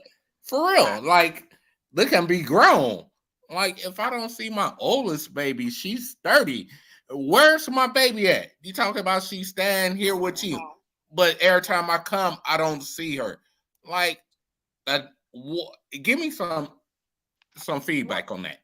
Okay, so what I definitely think is that he was a deadbeat. That's just all the way around. And he didn't care about those kids. I'm definitely with Ms. Adams on the fact that they were just, even with the daughter in the interview, I think it was all a money thing. It was all to get publicity. I don't feel like he gave a damn about those children. Those children were dead for years in that freezer, and no one never would have found out if she had never got evicted. And she told me that whole story too, where she got evicted and she had to put her belongings out on the curb. And she was over to, I want to say, a neighbor's or maybe a family member. She could see directly over there them removing the stuff out of the house, and she knew she knew that she was gonna get busted at that time. But my take on it is definitely that the father didn't give a damn. There's no way in hell that I'm gonna not hear from my children for years on end. Or, he said he owed child support. That's what he said. He owed child support. What that was gonna come on. Now, how many men owe child support and still see their children? I don't care nothing about that. He was definitely a deadbeat. He didn't give a damn about those kids, and the nerve of him to even come to court. That lady, and I'm kind of with the last caller. She was angry and she was a single mom. Yep, she was a single mom under all kind of stress, and she had mental illnesses. I don't know though about the rape part. I always question that. I don't know, but she did also tell me the story of her being raped too. So, and she was real passionate about that, and she also attacked several women that were POAs that were sexual predators. in handcuffs. I seen her do it, you know. So she really had a problem with the women that was in there for molestation, and she was attacking them left and right, and they could barely take her out of this, and she got them fired and all kind of stuff. So I don't know. It's just always been a question for me. That's why I want to ask Miss Adam what she thought. And I'm reading through some notes here. Michelle, Feezer mom, she says she told the court that she does not feel any remorse over her actions. They, talking about the kids, had no remorse for what they did to my son. She said, there's no excuse for rape. Do you think somebody who raped somebody deserves to be killed and put in a freezer? Not children. No. An adult that has wherewithal, that is a predator, that is an adult and is harming children, I wouldn't have a problem with disposing of them. I'm just being honest. With children, I'm more with Miss Pinky on that. We all done did that. We all done hot pants with our cousins and brother, whoever. You know, we've done that as children. And I don't think that children deserve to be killed for that. I think that they should be taught right from wrong. A good old fashioned ass whooping ain't never hurt nobody, because I got plenty of them. I done got caught hot pantsing with my cousins and got my ass whooped. But killing them, no, I don't think. But then again, we don't know the trauma that she lived through, that she endured. Yeah. You know what I mean? What do you think about the COs, the prison, not the CO, but the prison, buying her a TV on your tax money, girl? Why did they, Brooke? Why did they even buy her a TV? Girl, you know they ain't bad at TV. You know how they take TVs and have it in their contraband locker just to keep her quiet back there. Just so they was scared of her, keep her shutting up. Oh yeah. That's the reason why they did it, because they was in fear of her. She was in there saying she was gonna be the first woman to kill a guard and the prisoners, and they were very fearful of her. So wow. What I think about that is definitely what Miss Adams said, to keep her quiet, to appease her, to keep down incidents. They overwork, underpaid. There's not a lot of officers, you know. So they do things like that. Do I think that's right? No. You know what I'm saying? I really don't. At all, because I feel like that's like you giving a bad child something for bad behavior. You rewarding her for her. None of us got that. Hell, I was in trouble a lot in prison. They ain't never gave me no damn TV. Thank you. Okay. What? Right. I don't think we had TVs in the fast anyway. Yeah, What? I was in there busting heads. Yeah, I had a cell phone. They wanted to give me a new case for my cell phone. You hear me? What? Okay, somebody else. Oh, not to cut you off, Sarah, but I know that line blowing up. Yeah, we got if you guys ready, call in. Hey Sarah, make sure you follow everybody on the panel. We definitely thank you for your time calling in. Thanks for tapping in, Sarah. All right, guys. Hold on, Miss Co-host. You have anything for Sarah? No, I just want to say thank you for joining. All right, guys. Okay. Thank you. So y'all heard Sarah say she had to supervise her because she was on suicide watch, right? Mm-hmm. And usually when people rape babies or do something, soon they get to prison, they won't go on suicide watch. I'm gonna kill myself. I don't believe you're gonna kill yourself. Go ahead, kill yourself. But prison got to try to protect you, right? I'm just being real. Y'all know I'm real. I think if I was Sarah, my eyes would went this way. And oops, I didn't see. No. You know, officer. I'm just being honest. I don't want my pastor to call saying, "Why would you lie?" Pastor, God know my heart. But all jokes aside, right? Miss Piggy, you a mother. You have a freezer. I know for a fact you can't even imagine your daughter have her own house. You go over her house. I hear you can't. What happened? You open. Hold on. This is what I want to know. You open your daughter freezer and your baby's in there. What's gonna happen? What you gonna do, Miss Piggy? Y'all see, she like, God, no, I'm saying go hell because I'm saying. I know, right? I want to say I'm a killer ass, but hey, I probably would want to, but I definitely will turn her in. She going to prison. She going straight to the prison. I think one of y'all just dropped.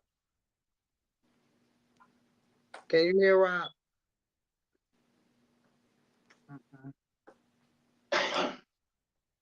Maybe you want to turn on the TV? Hello? Okay, I can hear, I believe, Brooke. I can't see Rob or him.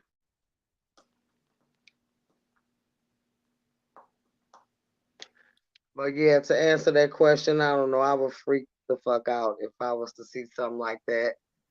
I'm back.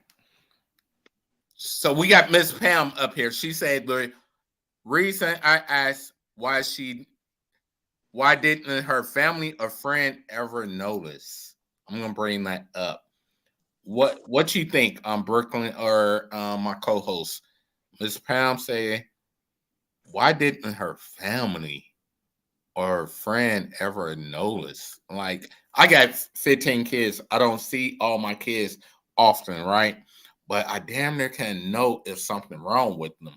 Like, I ain't seen go 2 years, and even if I don't speak to them, I'm gonna know their whereabouts of what's going on in their lives.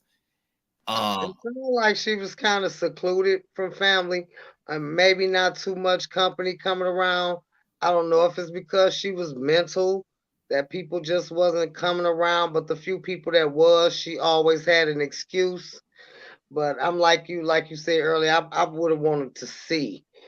They upstairs playing. Well, call them down here. Let me see how she doing. Let me see how big she done Oh, got. down. So, I'm walking through my daughter's house. What?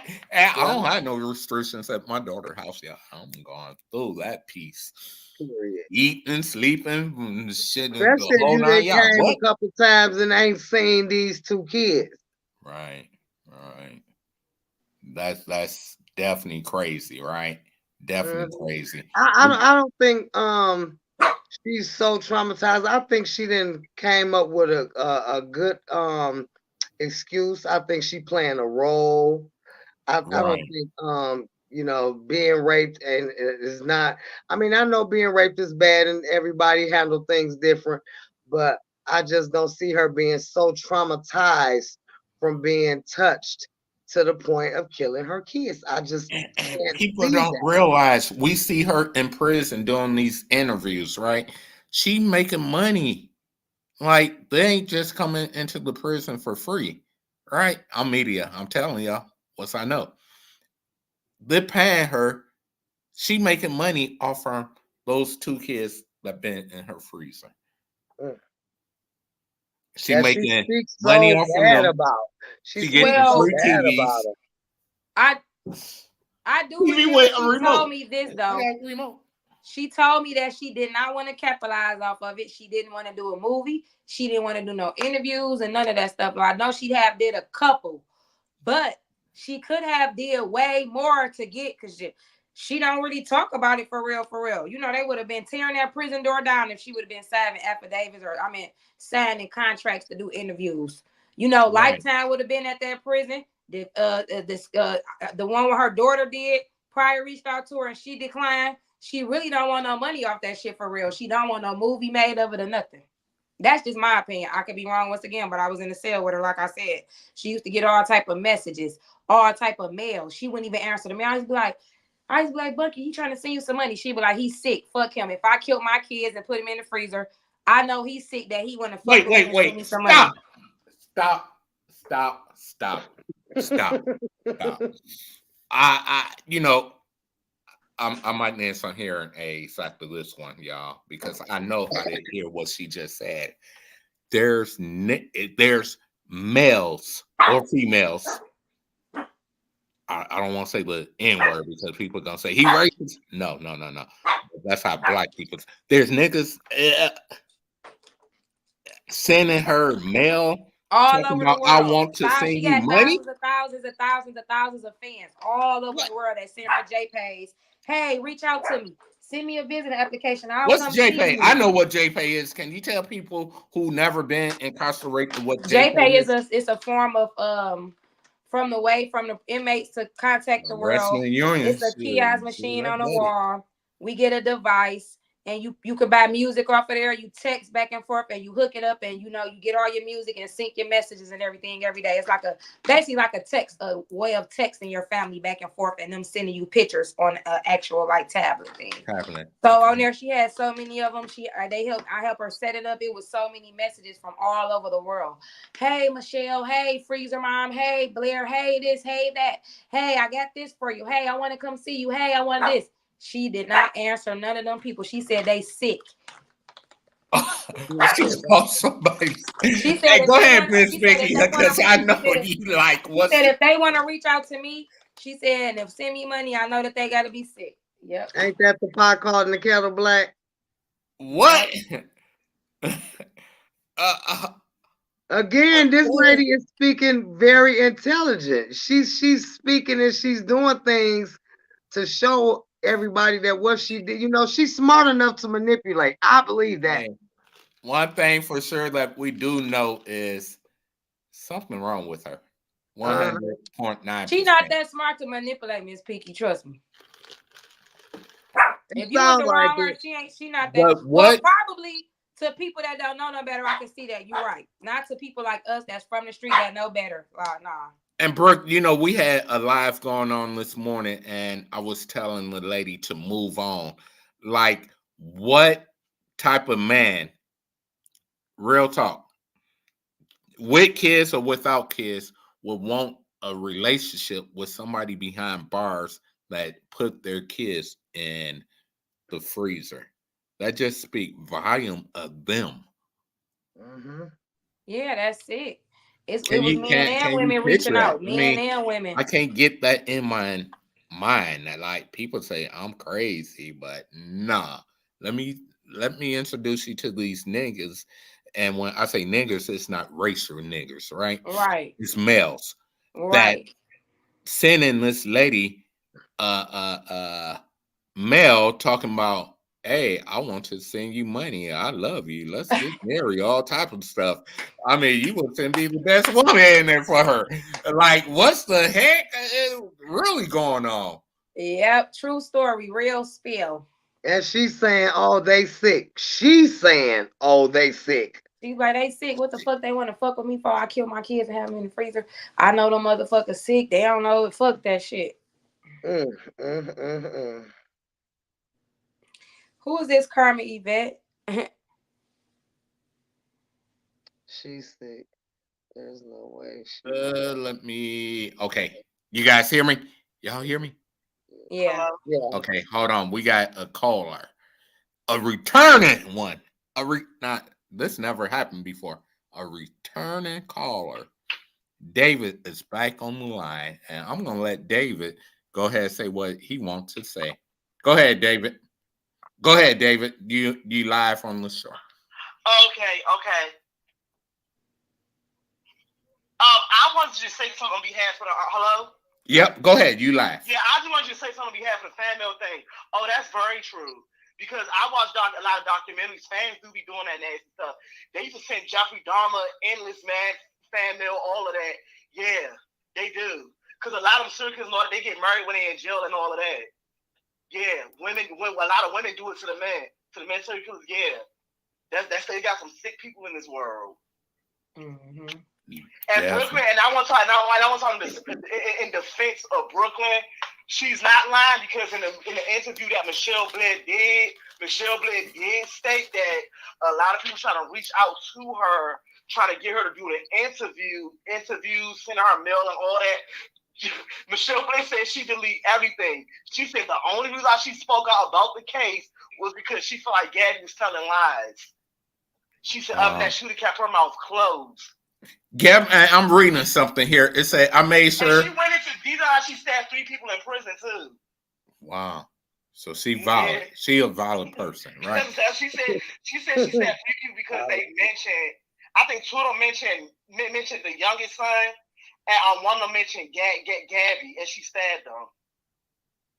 So this is Gabby speaking. She said, Michelle Blair. This is Michelle Blair speaking. No. I'm reading something here, David. It's Gabby is speaking. She said, I already knew that one misstep, and it was I ended up alive. I'm happy to be able to make it out of alive. I will too. On her defense, I've been going in the freezer, getting my peanut butter jelly sandwiches, getting my pizza rolls, my pizza, my steaks, my chicken, looking at my brother and sister. I'm happy. I'm happy. But see, she left out. She left out the internet when when everything first happened. One of the neighbors, I guess the neighbor house that she went over Michelle. She spoke about Michelle was telling her everything, and she was telling Michelle, and she started telling Michelle like, "Why you do that?" Because they called her Angel. So she said, "Angel, why you do that? We could have did something. You could have given to me. You could have figured something out." And I was thinking to myself, like, why the fuck the neighbors ain't get together and whoop her ass? I think that lady lying, David. I think that lady lying, David, on that news because she know Michelle ain't gonna never get out to be able to say she lying. I think she lying. If you told these people that you did that to the kids, why they didn't call the police on you? No. It happened. This happened. I think this happened by the time I think by the time it happened, they was looking for Michelle. The police looking for Michelle, and she came out around that time. She came out around that time to the neighbor. But when they discovered them bodies in that freezer, she got caught like literally minutes later in that same day. She turned herself in. She walked out there and gave them herself. And I don't want to be tripping. How old was these kids when they got found? I want to say like 9 and 8 or 7 and 8. 7 and 9, something like that. One was 13. 13. One was 13. One was 10, right? Was a teenager, and I think they said Steven was 9. 9, right? Yeah. And I have a 9-year-old. Her face was so beaten, they thought she was an old woman. But hold on, here go where I'm going. 13 at the time that happened. I have a 9-year-old right now, Verdell, and I have a grandson, Josiah. Every day, if he's not in school, I get a text. Where was CPS? Mm-hmm. These kids miss school for what? 2 years? But you know, you can tell you doing homeschooling, and that'll cover that. Mm-hmm. What? They put up inside the interrogation into that Michelle Blair. They said that the system failed. They was not doing their end. Do you feel that's true, David? Not doing a welfare check. What? Do you feel like the system? We're not talking about the fathers. The system felt these kids? Yeah. Okay, they did. I feel like that too. Do you feel as the system had felt these kids? Yeah. Let me tell you something. To some degree, too, the aunt felt them kids, too. Because the aunt knew Michelle Blair was an angry person. And I think that's why the aunt used to always go over there a lot because she knew Michelle Blair. Hold on. I'm going to bring something up on the screen. Now, y'all know when Miss Pam speaks, everybody go down. Everybody go down. Hold on. She said, but let me read. The reason I asked, why didn't family or a friend ever notice this? Because her family was real small. She didn't have a family. Her family is small. Her mom, I don't care how small, Brooklyn. With the brother. It was only the mom. She got a brother. He's in Florida. The mom and the brother. Mom don't have no cell phone to call 911 or 1-800-CPS. But why would they call CPS if they haven't dealt with her in years? If she a loner, she don't deal with them.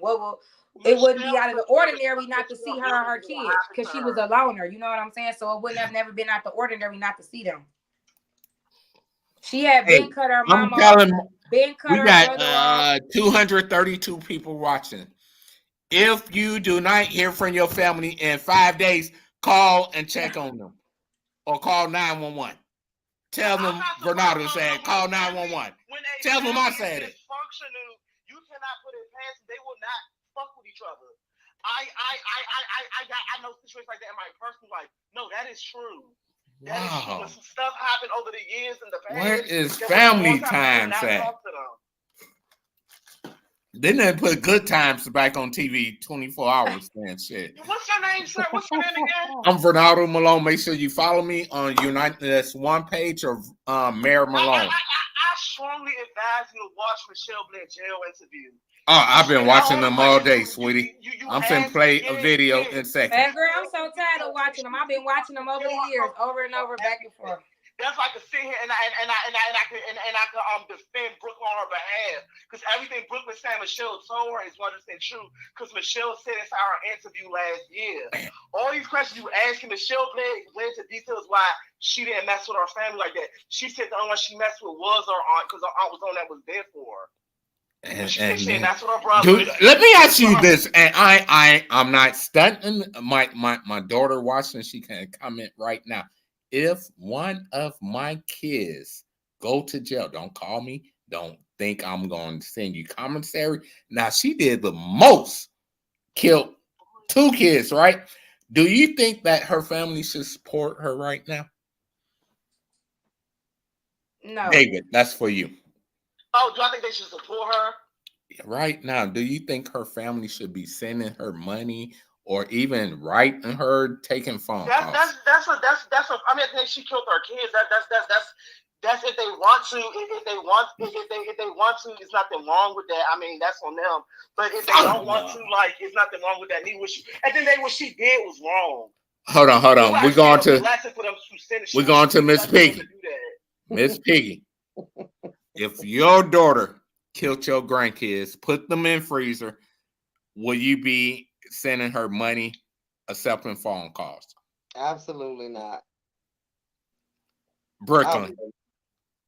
Hell no.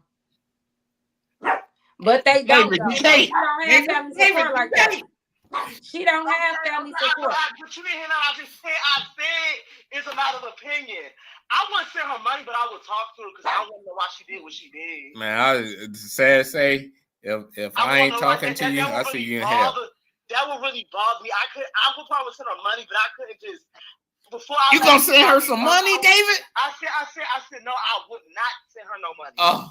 But I would definitely talk to her because I want to know why she did what she did. Why didn't she reach? I want to know why she why she thought she wanted to. David got me hot. I got to another fan. Somebody let me turn the AC on.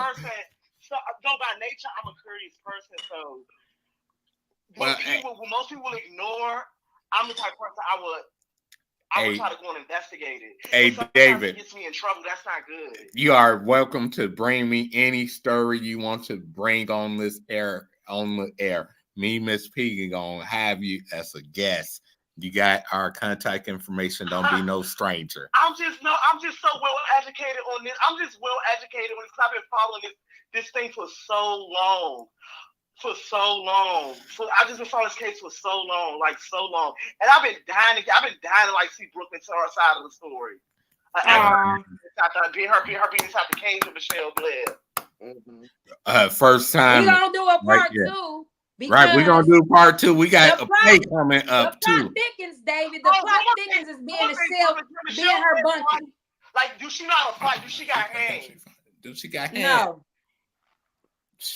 She sure did have them when it came to them kids, because she said she was beating them and slapping them and punching them. That's gonna be for part 2. We're gonna talk about the fight.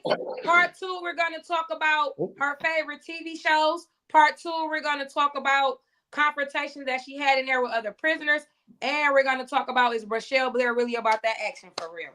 You told her on the case she fight though. You said yes or no? She said no. I'll give you this little bit, no. And I'll go into details on part 2. Part 2, make sure you tune in for. Oh, we got part 2, Piggy. We got part 2 coming. The plot thickens, hold on, she been looking at Good Times and not the Dukes of Hazzards. And we gonna talk about on part 2 how she had the prison so scared while I was there until she got comfortable with doing her time. I was the only bunkie that she can have, and she told them if they put anybody in there, she was killing them. So we gonna just talk about all the corrupt shit the state of Michigan did. I'm reaching out to the prison. I want her on this interview with us.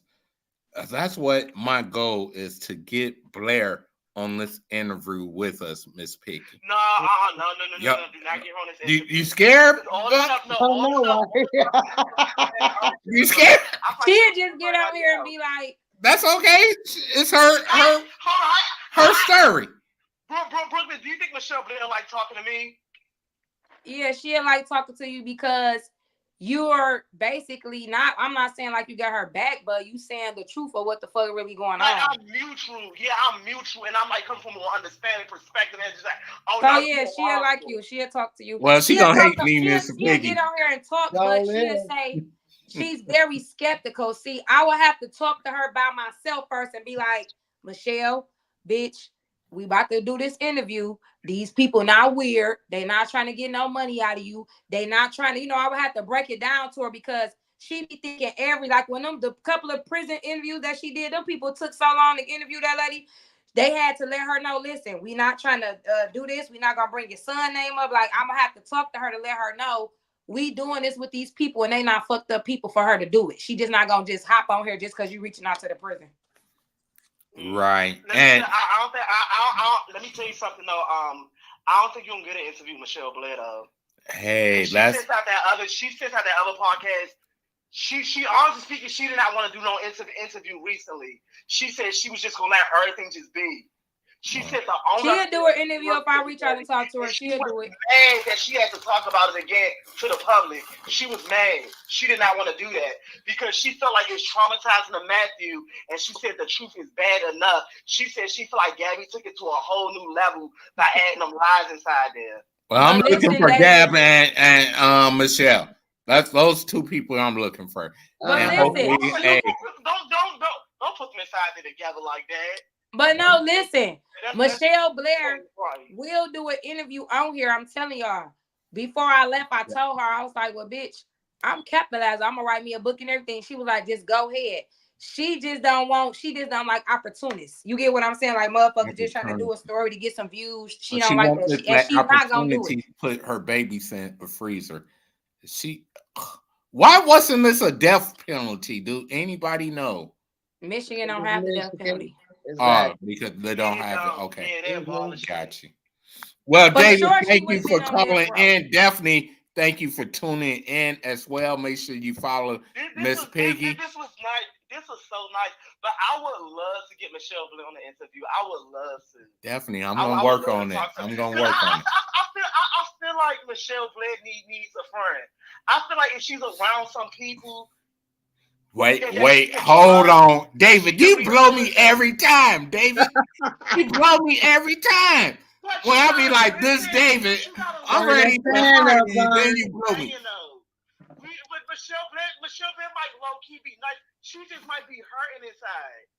Hurt people. I'm sorry. All right, hold on. Before I let you go, this is what I'm going to do. I'm going to start with Brooklyn, then Miss Piggy, then myself. Okay. So Brooklyn.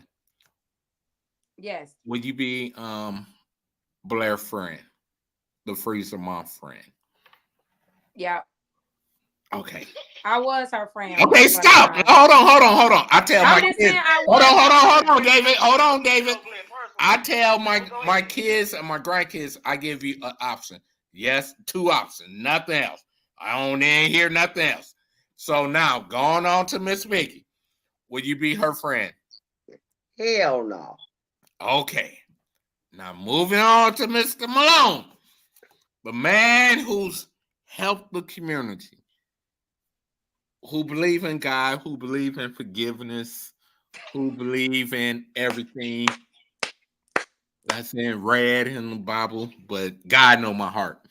I can't friend her. I couldn't be her friend. Seriously, y'all. Because I hold kids, and even at the funeral homes, when I see a young man, or even a baby. It hit different. You won't never see me cry at one of my services that I help my clients with. But I have cried when there's a 6-year-old been shot in the head with an AK-7. Damn. It hit different. Mm-hmm. Oh no, I can I got roll with Miss Picky, but now God know my heart. Now he know I got a big heart, so maybe I got a little bit room to play around with. But I'm the Captain. My turn now. yo, hold on. Now it's your turn. Go ahead, David. Your last comment. Let's roll. I'm the type.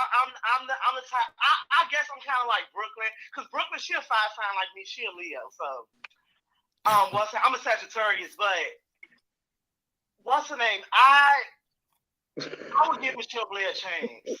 I would try to look past her what she did. Look how you gonna give her a chance, David. You got 2 kids that's dead. How you gonna give her a chance? She said kill Gab, and that she said she was gonna kill her. That's just me. Mm-hmm. That's just me. Like, I'm sorry. Gab. But you know something? How many kids you got? No. Listen, Malone. It's completely understanding. Hold on. Okay. Hey, you see what you just made me do? I had to go get the another drink. You see what you just done? Hold on. I gotta get me a drink on this one. It's crazy. Hold on. No. Hold on. Let me pour my drink first, because you just blew me. You blew the producer. Unbelievable. I'm sorry. I'm sorry. I just think Michelle Blair is just. I just think she's just a lost soul because people took advantage of her when she was little. I'm sorry. And I hate to say this. And you know something? Maybe I'm not the right person to ask, because I would say this. I've been through sexual abuse myself, so maybe I just kind of feel from some way because of that. But yeah, I'm not saying what she did was right. She's where she belongs, but I'm not going to just say 100% say, oh, she's this evil person, she's this evil person. No, that's just me. I'm glad. Common Yvette is agreeing with me, because you know what? I've been doing community work for 4 years. Police killed my best friend Eric Logan. Rest in peace. Google his name. You're gonna see me, his family around. But out of 4 years, you broke the. Hey, you going down in memory, David. You going down in memory. Oh my God, you gonna be feeling so sorry. This is my first time on a podcast. You make me feel so special, but thank you. Oh, you did good, David. Hey, hold on. Mama Pam said get her. Mama said get you, David. Hey, before I leave, what's all y'all zodiac signs? I'm a Sagittarius. I'm a Gemini, and people call me a liar because I don't show that second personality. But as a leader, I can't. I'm May 31st. Okay. Come here. You're not the evil one. You're not a June one. You're not the evil one. Ooh, thank you, what guys. is you, Pam? Pam is on the chat line.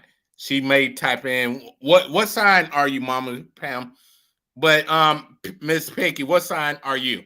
I'm a Taurus. She's a terrorist. That's the only thing. My daughter is a terrorist. I got to be a terrorist. Michelle, because I looked her up. Michelle Blair, she was a Taurus too. She must be right there. Yeah, this guy. You gotta check this Figgy Freezer. She might have did something. I get vouch for Miss Pickle. Anything in her freezer gonna be a candy pickle. Okay. You hear me? A candy pickle. You want one? And I don't play when it comes to the babies. I don't play. Everybody. What sign are you? I'm a Leo. A Leo. Leo. My brother went to Leo High School in Chicago, y'all. So she's a Leo. Okay. Both of my kids are Leos.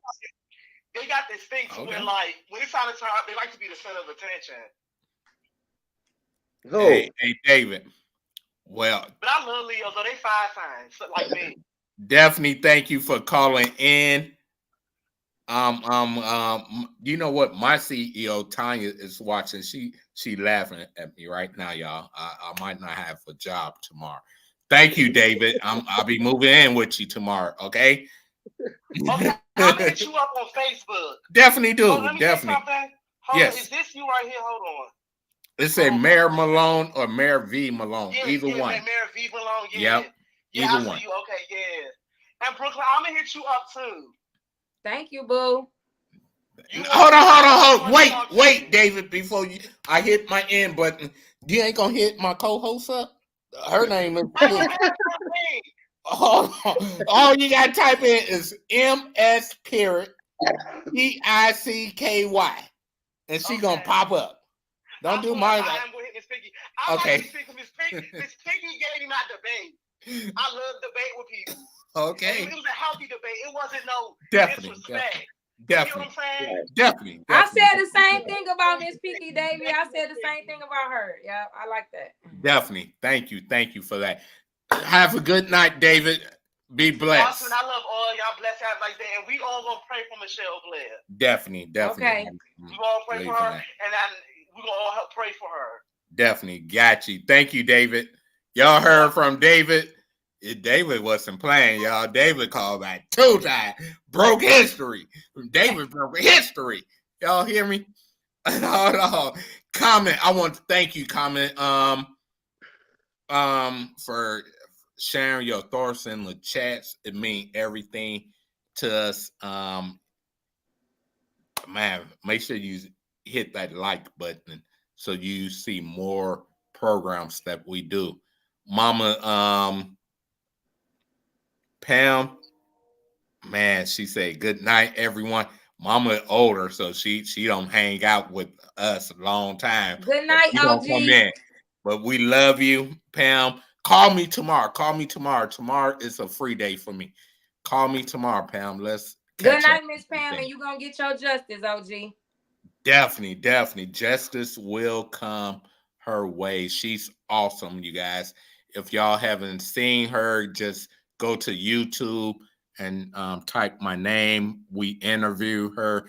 Real talk. I spent the day with her. I didn't know her family, and they just took me in like I live in the house. Her granddaughter, who is the child of the deceased mother, she's want to be a doctor. So I know once I turn 75, she's gonna be there taking care of me. Her name Juju. So follow Juju, y'all. Follow Juju.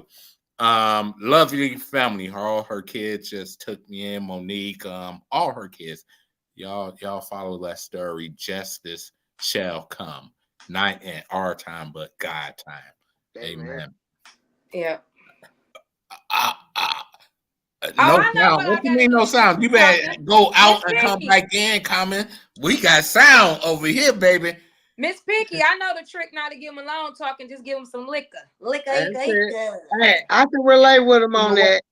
Hey, I don't get the mayor money. I can drink, do whatever I want. Y'all see, I've been good tonight. Right, I've been good tonight, right? I mean, David called, made me turn my fan on, almost made me turn my AC on. So Miss Picky, I'm a baby. I'm an amateur. Right? Oh, yeah. Right? I feel good, though. That's why I'm just chilling. Right. I just made one of those pickles from Miss Picky. And don't get one. Really, for coming on. Hold on, David. David wanted to know what my mama's sign was. Let me put it up here what she is. Tell David what her sign is, Miss Piggy. What whose sign is? Mama Wooden, Pam. I just put it up there for you. She's a Sagittarius. And don't play with her because I will come through, okay? What y'all don't hold on? What Shonda say she can't get in? What she trying to call? Call right now. The phone line is open, Shonda. Who is calling? You can't get in now. That's mean you didn't pay your phone bill if you can't call in now. Oh, you know you didn't pay your phone bill. Damn, I can't even talk. Booker. I'm gonna call That's her. That's the one from Booker. Earlier on Facebook Live. Remember about the man? Come on, call in, Shonda, call in, Miss Booker. That's just Shonda. Now this would be a good one for Miss Pinky. I know, Miss Miss Pinky. Hey, Shonda. I'm ready. Stay Hold ready. on. They Let gotta me get put my ready. number in here just for her. Now I know she see my number. I'm gonna type it in here for her. Call in, Miss Booker. Her name I Call just in. think I just think the Shashawana. comment from Trina Trina, and it just pop up. It the say name of David. her daughter did an interview on Investigation Discovery called Evil Lives Here, Evil Lives Here, or something like that. But it's on the Investigation Discovery channel. Okay, hold on. Y'all know Oh, that's Pam my best oversees friend. all these comments, right? So I'm just gonna bring up what Pam said real fast. She said, I don't play when it comes to the babies either, Miss Piggy. Period. Period. Yeah, thank you. We Pam. gotta Yeah, protect them babies at all costs, y'all. Like for real. right, definitely. Now this from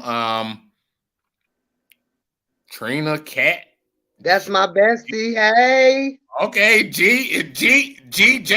Okay, I'm coming back. Harvard, maybe. Okay.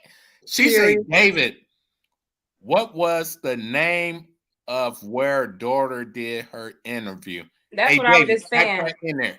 Type that in there. She wants to know where She was did it the name on.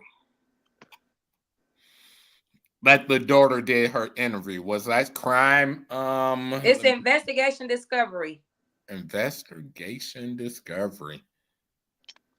And if you put that name in Google, Freezer Mom, you're gonna see all her interviews from YouTube to Crime, USA to Discovery, and now we are part of that interview. We have a caller, y'all. We have a caller, and I ain't. Yes, I'm calling. I'm here. Okay, hold on. Let me mute. Let me mute first. Hold on, because we're laughing. Let me just hold on. Miss P. Miss, hold on, caller. Miss Piggy, go ahead and talk to Brooklyn. Let me interview my caller first, because she sounds like she ready. What's on your mind, bro? Miss Pinky, wait, let me get girl. That's Shoshana. She hilarious. Now, I wish that you was on here with us earlier on Facebook because it was a whole different topic. I would have loved that for you to hop on there with her. Oh my God, I would have loved that. She needs some advice from you, Miss Piggy. Y'all should have tagged me. You know I would have came through. Where's she at?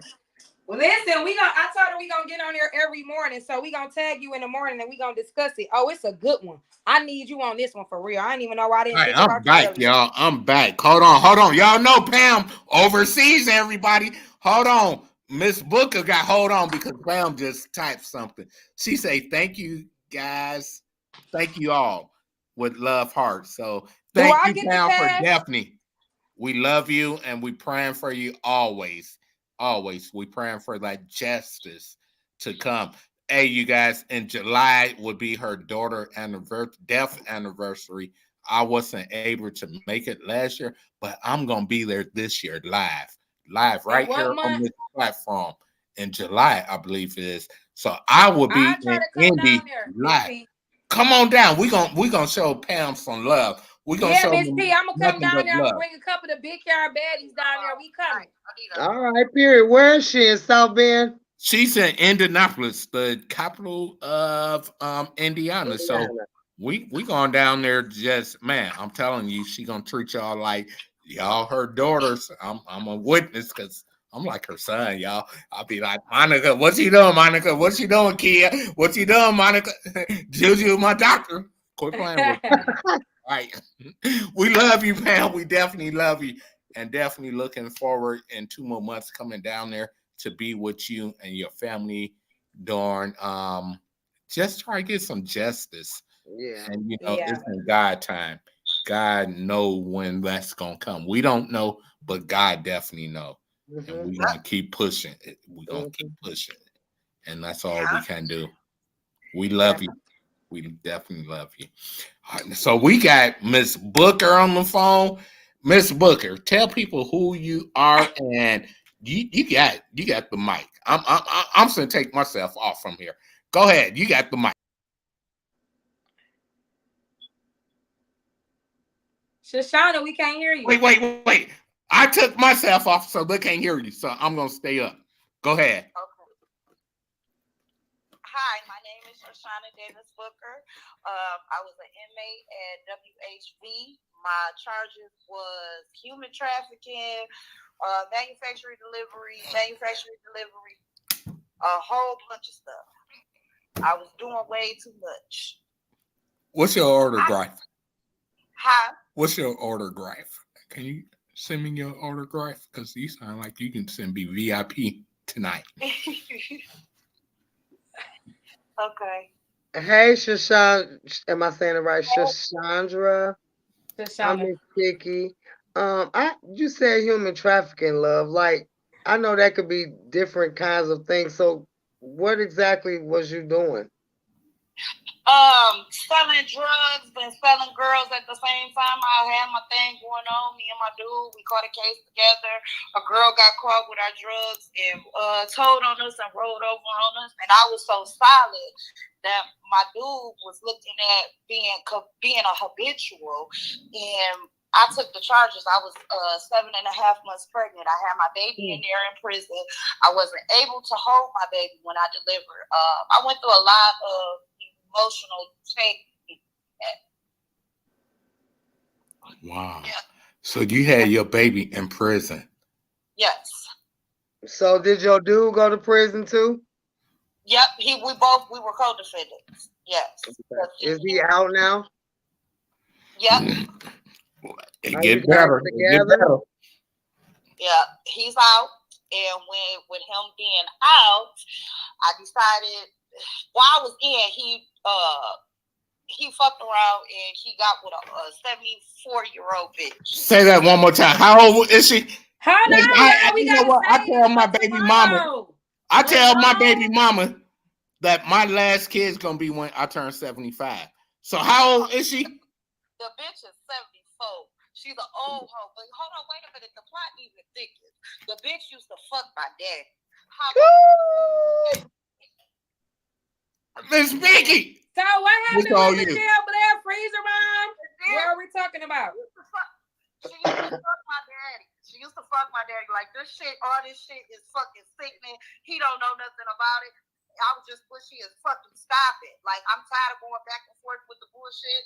I'm done. Like, I'm done with it. I swear I'm done with it. I got to get my shit together. I got to focus on me and focus on getting my kids back at home because I lost them in the process. So that's my main focus right now is focus back on me and uplifting women, trying to get a hold to these youth because the role models that these youth got out here to where they seeing Sexy Red all on TV talking about fuck my baby daddy. All y'all doing is telling them that it's okay to have babies. To have babies not being married. It's okay to sleep around with men. It's okay to belittle yourself for $50 and $30 and all of that. Like, that shit is not cool. Like, that's not cool. The generation with the prison population with the girls is so young. You get what I'm saying? And they thinking that it's just a game when they go in there, but the young girls is coming in there with football numbers. Yeah, and so I was gonna ask you that, like, where was you as far as mental being on the outs again? Like, would you do any of that stuff again as far as the human trafficking? Hell no. I won't sell a dope. I won't go nowhere near nothing. Like, I don't mess around. I don't play with my life. I take my life seriously. The only thing that I made a mistake with was when I left something, I went back to something that I left. You get what I'm saying? I was never supposed to go back. That's the only mistake that I made, because once a person show you who they is, that's exactly who the fuck they is. They ain't gonna change. Period. Once a snake, always a snake. But that was my fault. You get what I'm saying? For being stupid and naive, but I had 18 years invested. It's a difference. It wasn't no nigga that I just met on the street or a nigga that I just laid down with. You get what I'm saying? That's the only reason why I took that sacrifice. Other than that, hell no. No, I would never. I don't want nothing illegal. I don't want nothing to do with nothing illegal. You talking about selling a dope? Bitch, if you don't get the fuck away from me fast, not slow, I don't fuck around. No. If anything, I want to stop these girls. Like, I still got friends and stuff that's still out here in the game that's selling pussy and shit. And I be talking to them all the time. I ain't gonna put their names out there, but I be talking to them. I'm like, is it really worth it? You got all these niggas touching on you and all of that and laying on you for what? Like, your body is precious as fuck. How much is pussy going for? Hold on. How much is pussy going for? Because I'm like, I mean, I got how much is pussy going for? Because my baby mama gonna be asking me for the money. So wait, Malone, not to cut y'all off because I see y'all in hot subjects. I gotta go. Wait, hold on. I got. Did she Pinky? She said a blunt. Now, wait, hold on, Malone. I don't want to be rude on the live and everything, y'all, but I see that we hot subjects. I gotta go because I got things to do. What? So I don't know if you want to send her the link. She come on or what? Yeah, because send her the link because you got the link. She on here. I'm saying so you can have her on as a host. When she said a blunt for some pussy. Yes, I'm telling you. All right. Good night. Love you. Where is Miss Picky? Go ahead. I need to learn. I was trying to close my mouth, but I couldn't. I mean, it was like literally stuck wide open. Yeah. I'm gonna have to call her Sean because I'm gonna have a hard time, and I don't like messing people's name up. But I would love to do a podcast show with her. With her, right? That is deep. Like, my name is Shoshana. Shoshana. It's so easy. And my mama took time when she named me because my name is Rose of God. That is a pretty name. I just didn't want to keep messing it up. Shoshana. No, I'm not saying that, Miss Piggy. We are. You blew me. You said a blunt. Females are out here, and when we talk about STDs and different things, it's worth to catch a STD, HIV for a blunt. They don't care. Are you for real? Yeah. That's sick. They don't care. They don't care. These girls out here, they walking up on niggas, and if a nigga is looking, they get in the car. It's so sad downtown. These bitches downtown Ipsy are jumping in the cars for $5 and $2, $3. You're not hearing me right there by Deja Vu in Ypsilanti, Michigan. It's these younger girls, and it's just sadder and sadder. If y'all was to ever go downtown Ipsy, it's called Black Lives Matter Boulevard. Y'all will see all kind of young girls out there lost souls. Like, they need some help. It's so sad. It's so sad. It hurts my heart when I see it, and then I be trying to talk to them, and they don't want to listen. You get what I'm saying? So that because they're so caught up in the world, and that world is what it is, but it's not worth it. You get what I'm saying? I can't put all my personal business out here, but if I could have changed a situation with another situation, I would have, but I wasn't there. I was incarcerated. You get what I'm saying? So that right there, man, that is bothering me. One day I'll open up about it if the person allowed me to open up about it. Do you get what I'm saying? But it's deep, and I'm actually living it. So therefore, with me living it and seeing it, it's like it's my reality, and I gotta catch the next one. You get what I'm saying? I have to catch the next one for the next one be like that, because y'all don't know. Like, y'all don't know what y'all laying down with. You'll never know what a person has. A person that has HIV can look healthy as hell. You get what I'm saying? And you'll never know because they're taking their medications. They're doing this, they're doing that. But at the same time, they're HIV positive. And they ain't told you nothing. Even though they're supposed to tell you, but this is what they are. The Washington County population is 70% of the population is HIV positive. Now that's the small town that I'm from.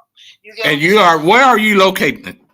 I live in Grosse Pointe now. So we don't go. But I'm from Washington County. That's where I caught my case from. That's where. And what city is Washington County? Washington, that's Michigan. It's Michigan. It's Atlanta. If wait, I'm gonna go get my nephew. He in Ipsy. I'm bringing Leroy home. Hell yeah. Leroy, you coming home? Uncle come and get you tomorrow morning. Wi-Fi tonight. Shit, he get around me. Weird shit going on too. Like what? I know y'all hear this? I know people don't believe in witchcraft or whatever, but that shit is real. They practice that shit down there like a motherfucker, okay? They believe in that. They got all the wicked shops, witchcraft shops and all of that shit is one downtown Ipsy. That place got a curse on it. Like, I really believe that it does. But wow. Yeah. And it's so many people. There's so many people that's out there that's lost. Like, I swear, I just want to save these kids. Like, if you was to go down, I'm telling you, when I say Black Lives Matter Boulevard, it's so sad. They sleeping up underneath where the bank used to be, the farmer's market. Like, they just out there in front of Deja Vu. Like, it's just all bad. It's all bad. Wow. It's all bad. Yes, I pray for my city all the time. Like, for real. I want to get these girls. I want a home. Wow. I want to get a home for these girls, especially battered women, because I am a survivor. Even though I'm going back and forth, but I'm not going back and forth. You get what I'm saying? Like, I'm not dumb enough to allow myself to continue to keep getting my ass beat. Like, I was getting my ass beat. I got my hair pulled out. You trying to make me ugly? No, nigga. I'm far from being ugly. No. Like, definitely our podcast definitely open to you. And you've been on Brooklyn for some time. I take it, correct? Yes. That's my baby. I love Brooke. Me and Brooke met in prison, and I had just had my baby, and I was sad, and all of that. And she was telling me her story, and she was telling me not to be upset and not to be sad. You know what I'm saying? It's gonna be okay. I'm gonna get up out of this and all of that, because it was my first time. I didn't know nothing about prison. I didn't know nothing about nothing. You get what I'm saying? I'm in here. This is my first time taking a case, so I'm scared. I'm pregnant.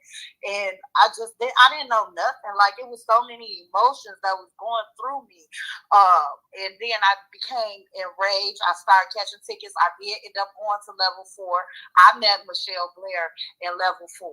You know what I'm saying? And when she told me her story, it's just like, I feel her a little bit, because the way that she told me the story, she told me that the baby was being raped. You get what I'm saying? So I'm looking at her and I'm looking in her eyes, and I pick up on spirits. You get what I'm saying? Mm-hmm. And when I pick up on spirits and I pick that you a bad spirit, I can't fuck with you. I looked in that lady's eyes, and Lord, if I'm lying, kill me right now. Do you get what I'm saying? That lady was mentally disturbed. The state of Michigan failed her. They failed them kids. All of that. You get what I'm saying? Because first and foremost, where was CPS at? Definitely.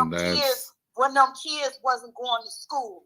You get what I'm saying? Where was CPS at? Where was y'all at? What was y'all doing? And it still haven't been said. Like, I know Miss Peggy can testify. We just had a major fire here where 6 kids lost their life. And at the funeral, the school were like, well, we want to donate this jacket. Like, why you didn't donate this motherfucking jacket when these kids was alive? You felt the kids. Mm-hmm. That shit weird to me. Like, where was you? And, I haven't seen one interview where, somebody took that responsibility and say, yes, we felt the kids. Right. They're not going to. Have you seen that, Miss Piggy, or am I missing something? No. Nobody. They're not. They're not. The state of Michigan failed me. Listen at this one. So, the state of Michigan, okay, I lost my key. I lost my kids prior to me going to prison, but I was pregnant with my baby that I was planning to keep, right? I wasn't planning on, we planned this last baby. My sister had my other kids, okay, because she convinced me into turning on she convinced me into signing off my parental rights. I didn't know what I know now about the money that they receive from, you get what I'm saying, from being a foster parent and all of the above. I wasn't aware of that. So she coerced me, told me, Shoshana, I'm tired of these white folks coming out to my house, this, that, another, and the third. And I went down there and I signed off my parental rights, okay? She adopted the kids out. She told me, Shoshana, as soon as you get your stuff together and get back on your feet and all of this and all of that, I'm going to give you the kids back, right? So it's time to give me my kids back. I'm home. I'm taking care of my business, this, that, and other. She don't want to give me the kids back. All right. So I done took her to court. I done all of this. I done all of that. And still, you get what I'm saying? So I'm asking the courts, what can I do to get my kids back to overturn the adoption? I'm telling them I'm willing to take a polygraph test because I know that only in the state of Michigan that a polygraph test is only allowed in child custody cases, right? I'm steady telling these people this. I'm steady telling them, like, I'm willing to do whatever to tell y'all that I'm telling y'all the truth, that this lady had me sign these papers to get my kids and promised me that she was going to give me my kids back. You get what I'm saying? And never gave me my kids back. And now she done told my kids that I done went to prison for selling kids. Now my kids don't want to be around me because my kids think that I'm going to sell them. So I got a lot of shit that's going on.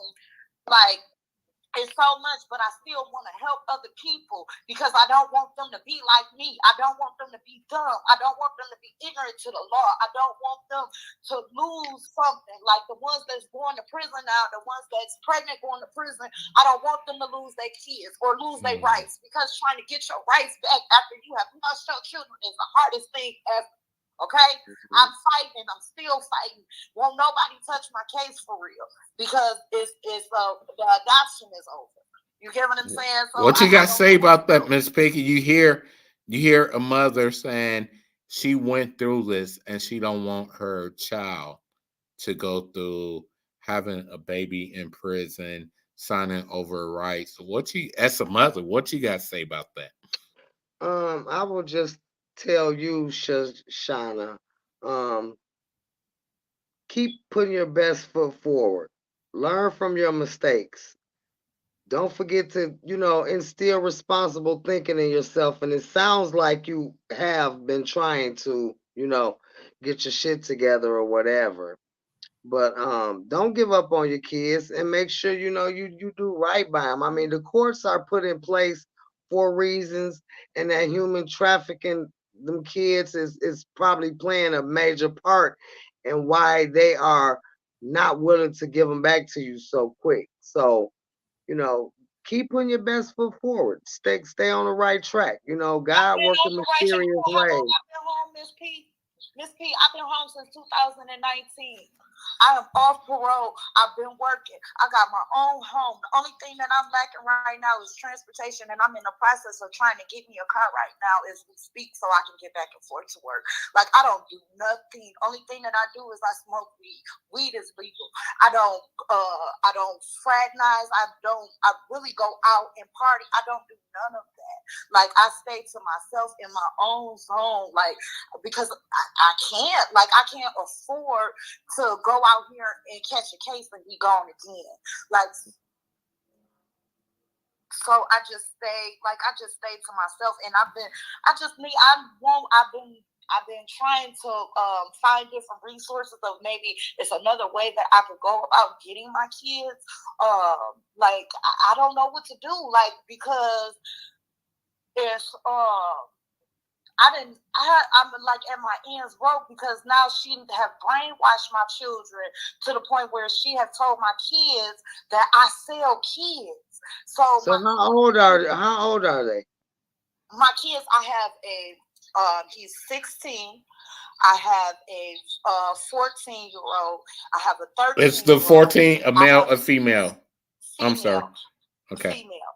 And this is what's so crazy is that her kids is out of control. You could probably Google them.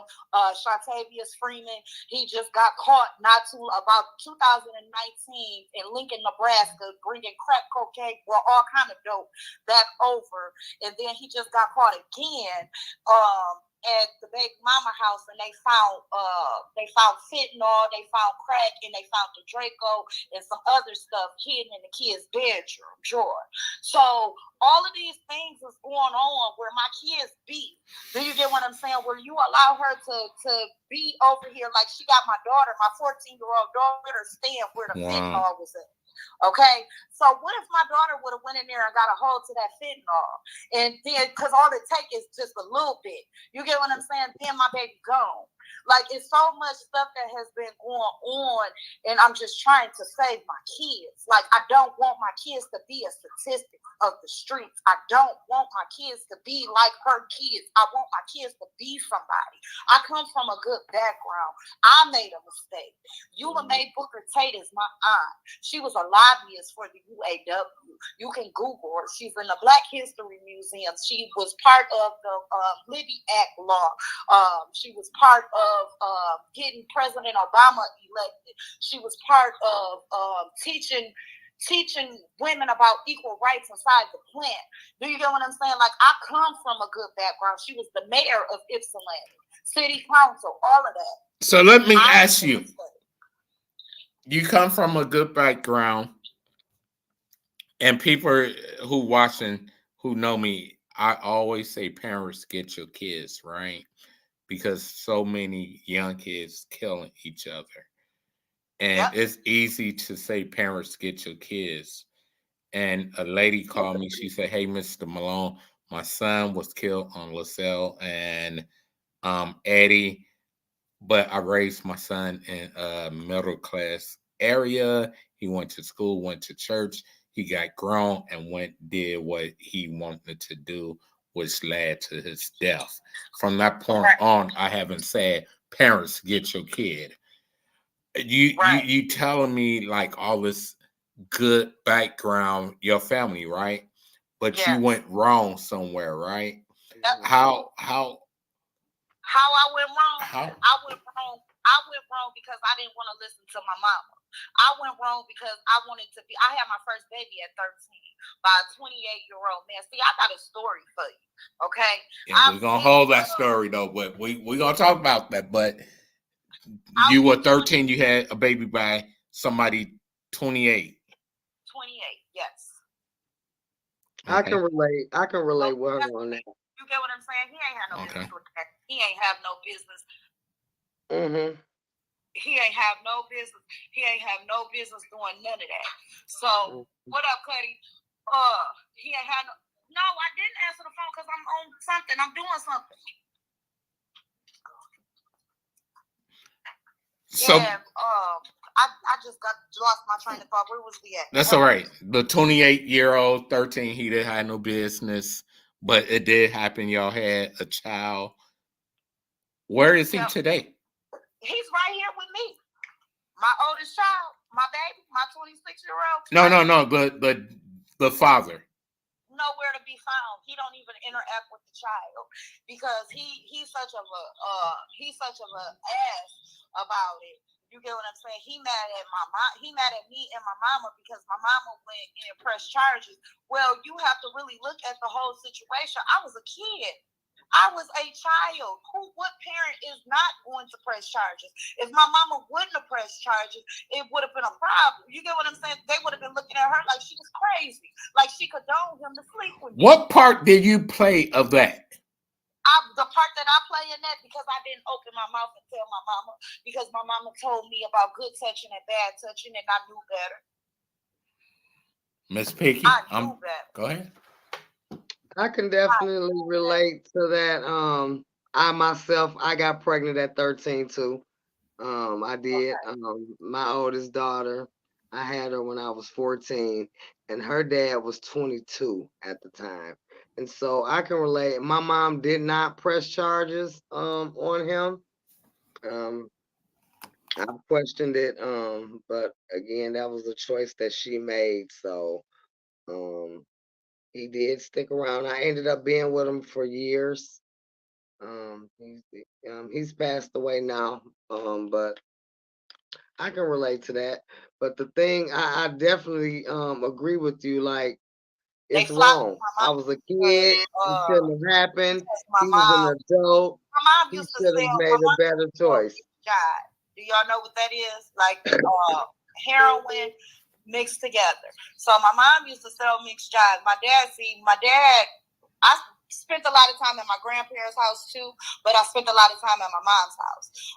The learned behavior was learned when I was a kid with the human trafficking and how to get money. You get what I'm saying? That was a learned behavior. That's how I turned wrong. But I always had good role models as far as my aunt and my grandmother. You get what I'm saying? My auntie and my grandmother. Question for you, because we're gonna hold a different conversation down the road. I think we got a couple more minutes. For people, Brooklyn calling in, y'all. Brooklyn gonna be next. But people who's out here doing the tracking with young females or males, whatever it may be, what is your advice to them? People who say, man, I'm going to put this chick out here on the street and sell her, or I want to put this guy on the street and sell him. What is your advice? Because I hear this often. What is your advice? Because you've been through it, you've done it. My advice to them is to get the fuck on. Don't do it. Don't think about doing it, because you got to think about it. One day you're going to have some kids.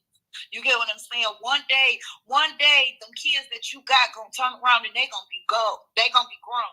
And it's something called karma, because you reap what you sow. What goes around comes back around. You get what I'm saying? So you have to think about every action that you out here in these doing and how you treating people and what you're doing to people. Don't do that. You're degrading women. You get what I'm saying? They're already broken because they're out here. You get what I'm saying? They already feel lost in the sauce. So here you go, trying to take advantage of that, take more of advantage of it. It makes no sense. Like, why would you do that to yourself? Why would you do that? Like, you got your karma that's gonna come back on you. Don't do it. It's time. You can get killed. People ain't playing. Some people are not playing about their kids, and I'm one of them. Because I catch a motherfucker trying to pimp minds out or fucking with minds, bitch, we going. And I'm going for the long run. I would do life behind mine. So, Shoshana, you sound like a real strong-minded woman. At the time that you guys were doing this human trafficking with these young girls, what was your mindset about it then? I didn't have young girls. All of the women that I was dealing with was older than me. This is what I'm telling you. That's what's so crazy about the situation, because it's older women out here that's still lost in the sauce. We talk about the young women, but it's older women too. And they get lost in the sauce because they have had addictions. When I was out there, I didn't like what he was doing. The day before we got raided, I told him I wanted to go home. I had just cut up. The day before, I had just took out a roast. I had just cut up my onions and my bell peppers and my carrots and my celery to go in my roast, and I had my cabbage, and I was getting ready to make some cornbread. I wanted to go home. We just gonna stay just a little bit more. We just gonna stay. If I would have followed my first mind and left his ass right there where the fuck I should have left his ass, I would have never did a day in prison. But I don't regret my day in prison, because my prison stay made me who I am today, to where I know not to go back to what I used to be. I will never go back. My thing is to motivate other women to not become repeat offenders, to not go back. You get what I'm saying? To not repeat the same vicious cycle, because we're hurting ourselves as a whole, like as us being a Black community. You get what I'm saying? And then us Black women and men going out here getting our black sisters. You get what I'm saying? And putting them out here and degrading them and things of that nature. That's not cool. That's not all right. I wasn't okay with that. Like that, I still have go to God about that because I feel bad about what I did. I think about when the ladies didn't have my money, or when one of the girls stole my dope, how I hit her hands with a 2x4. You get what I'm saying? I beat her hands. Like, I think about all the things that I did when I was in the game, and I don't ever want to be that person. I don't ever want to go back. It's not worth it. And if y'all in that shit, get out fast. Go to a shelter. Go get help. Please, I'm telling y'all, it's not worth it. No, I don't want it. Well, we have Teresa Forster. She says Stacy, and that's Miss Piggy. You need to bring her on your platform. So I don't want to go in deep details, but I think Miss Piggy would be definitely contacting you to bring you on a different show. But we definitely thank you for calling in. Thank Brooklyn for linking you to the link tonight. Thank you for sharing your thoughts and your advice to people who out here, selling people kids, either male or female. Thank you for that comments. Anything you want to tell her before I disconnect her, Miss Picky? No, I will. It was nice talking to you, Shoshana. I probably will be reaching out to you if coming on my show is something you'll be interested in. You can educate, some women, some young girls. Your story, yeah, it's inspiring. So again, it sounds like you're going down the right track. Again, keep putting your best foot forward. Don't look back. Don't beat yourself up. Just do your best. Try to stay focused, and God has the last say. So maybe one day, soon, you'll get your babies back. Thank you, Miss Pinky. I needed to hear that. I need some type of motivation on getting my babies back because I'm tired of these doors being slammed. But I know God gonna open one. I know. Definitely. And just close and make sure you inbox Miss Piggy and myself and just say, hey, this Shawana. You find me, you know where you can find me on Facebook. But Miss Piggy is MS period PICKY. And send her some love and guarantee she gonna reach back out to you. Okay, Brookie, I'm about to call you right now. All right. And Miss Brooklyn. Thank you. Brooklyn. Go ahead, call in. Brooklyn says she wants to call in as well, y'all. So she was our guest. Now she want to call in to speak on something. I don't know. We're gonna see. But Miss Piggy, man, we just took so much in tonight. We did. A lot. Like a lot. My first story I done that involved a nationwide story. Usually I bring families on that can tell their story because the news don't let families tell their story. They give them 15 seconds on the 6 o'clock news and that's it. But on here we let families tell their stories. But we are grateful for everybody who's tuned in tonight. We had over 200 people tuning in, and we had amazing people calling in. Thank you guys for your time calling in. Make sure, Miss Piggy, where can people find you at? If somebody say, I don't want to talk to Vernado, I want to call Miss Piggy because Vernado gonna be crazy. Where can they find you at? They can find me on Facebook, and again, you spelled it correctly. It's MSPICKY. My name is Stacy Perry. You can also look me up on Facebook under Stacy Perry, and that's Stacy with an I, STACI. Once you follow me on Stacy Perry, you can easily get to Miss Picky. You don't even have to be my friend or anything. You can follow me on Miss Picky, and that's on Facebook. Okay, now say that name one more time because I know I've been having my rum and I think I heard it wrong. But can you go ahead and just tell people that spelling of your personal page so people can make sure they have that correct. It's Stacy with an I, Staci, and my last name is Perry with a P, Perry. And I'm wearing a pink shirt, I believe. No, I'm not. It's actually a picture of my mom, I believe. I think. I don't know. I forget. But Stacy Perry, you can find me. Hmm. Oops, let me unmute myself. We got Brooklyn on the line. I'm saying What Brooklyn bring got to Brooklyn say? on here. Are you ready? Are you ready? Yes. Hold on, let me turn. Hold on, my phone just went dark. Hold on, come on, phone. Get back on here. Okay, hold on, Brooklyn. I'm saying bring you on my speaker, and you're gonna be live. So hold on, hold your thoughts for 1 second. All right, Miss Picky, we got Brooklyn on the phone. Brooklyn, it's all you. Go ahead. Hey guys, I just wanted to say the subject was Freezer Mom. I had to handle some phone calls because we supposed to do it for 2 hours. That's the perception that I got from this. I have looked on the platform and seen the views. The views are really up tonight.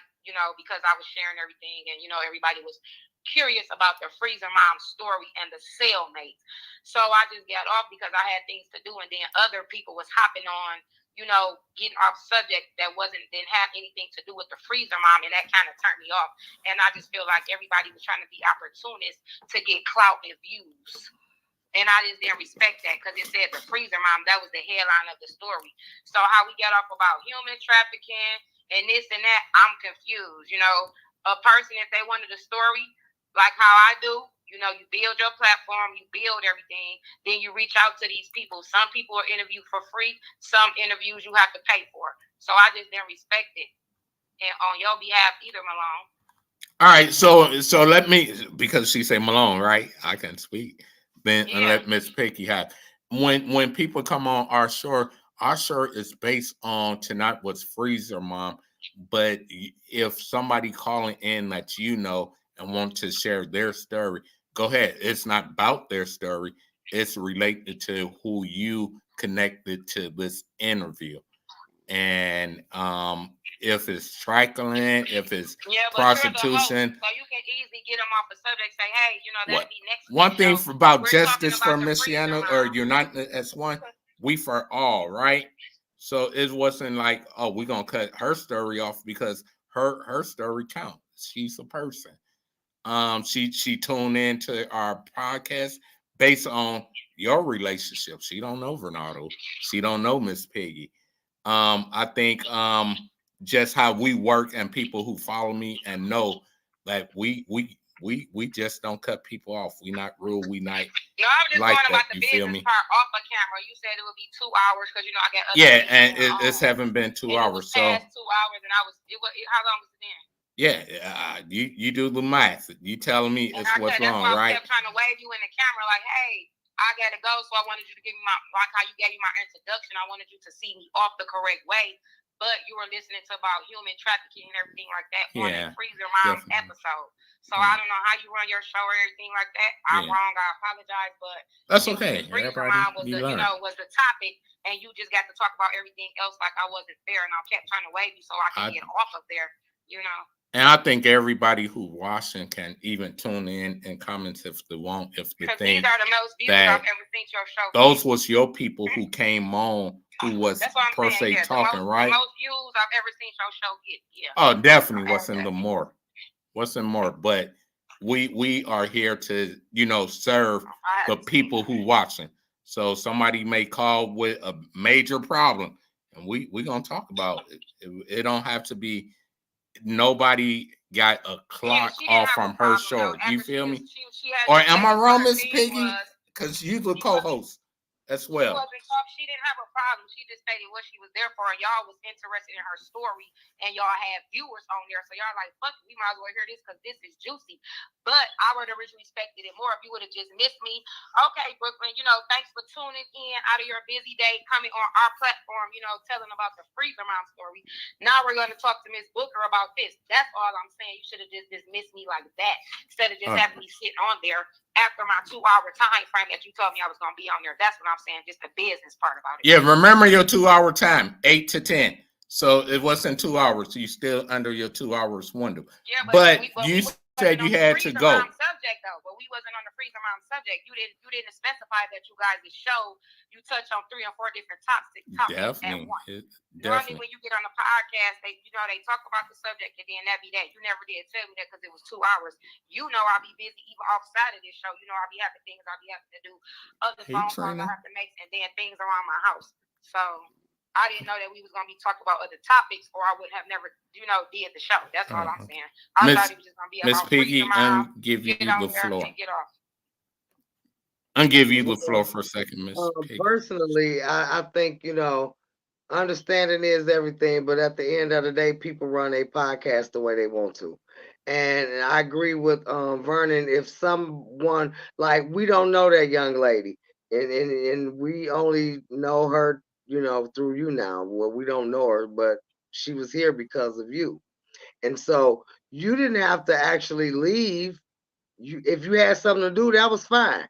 But you could have joined into the conversation as well, and it didn't take nothing away from. Listen, huh? It didn't take nothing away from the story of the Freezer Mom being told. All of that has been spoke of. You said it was going to be a part 2 about it, So I didn't see a big issue. I mean, yeah, that's your opinion. Of course you would, because that's your co-host.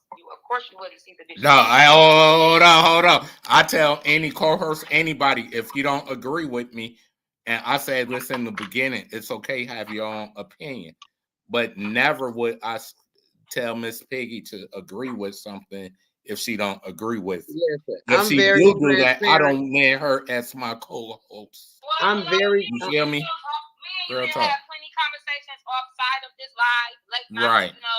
FaceTime me, so you know what I mean, and then you know exactly like how I'm coming and what's going on. Right, but I just want anybody who's watching know if Miss Piggy agree with me to be on my show, I don't want her as my co-host. So I don't want people to think, oh, she gonna agree with me because it's gonna be times I don't agree with Miss Piggy. Listen. That's when this comes. No. Listen, I actually have my own podcast, right? Friends and family on here watching, and then you talk about something different. I did not know that's how y'all run y'all podcast. Now I know that's something that I don't like and won't be receptive to if it's me on there. You get what I'm saying? I didn't know that before this, or I would have never got on there. Would have never shared the story and would have never told my people to tap in. That's what I'm saying. I didn't know that. I thought it was just going to be about Freezer Mom. And then after you do, whatever, then you reach out to these people. If they want to get on your podcast, then you guys make a flyer for them. You get what I'm saying? And they share it for their people can get on there and their viewers and their fans. You get what I'm saying? That's what I'm saying. I didn't care about her saying her story. She should have just did it on her time.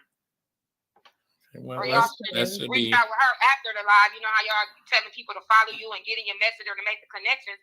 Y'all should just made the connections and did that for next week's show. Shoshana Booker, sex trafficking, whatever. That's all I'm saying. It was about Freezer Mom. People been waiting to hear about the Freezer Mom. They didn't know about who Shoshana Booker was. They knew about Freezer Mom and Brooke Adams. You get what I'm saying? That's all I'm saying with it. And that's my opinion. I'm sticking on it, and that's what it is. And we respect your opinion. We definitely do. Miss Piggy, any final comments for Miss Brooke? I mean, again, like you said, it's all good, and everybody, run their podcast the way they want to. It's Brooke's own personal feelings or opinion whether she would be back. Because don't you got your own podcast, Brooke? I'm starting one.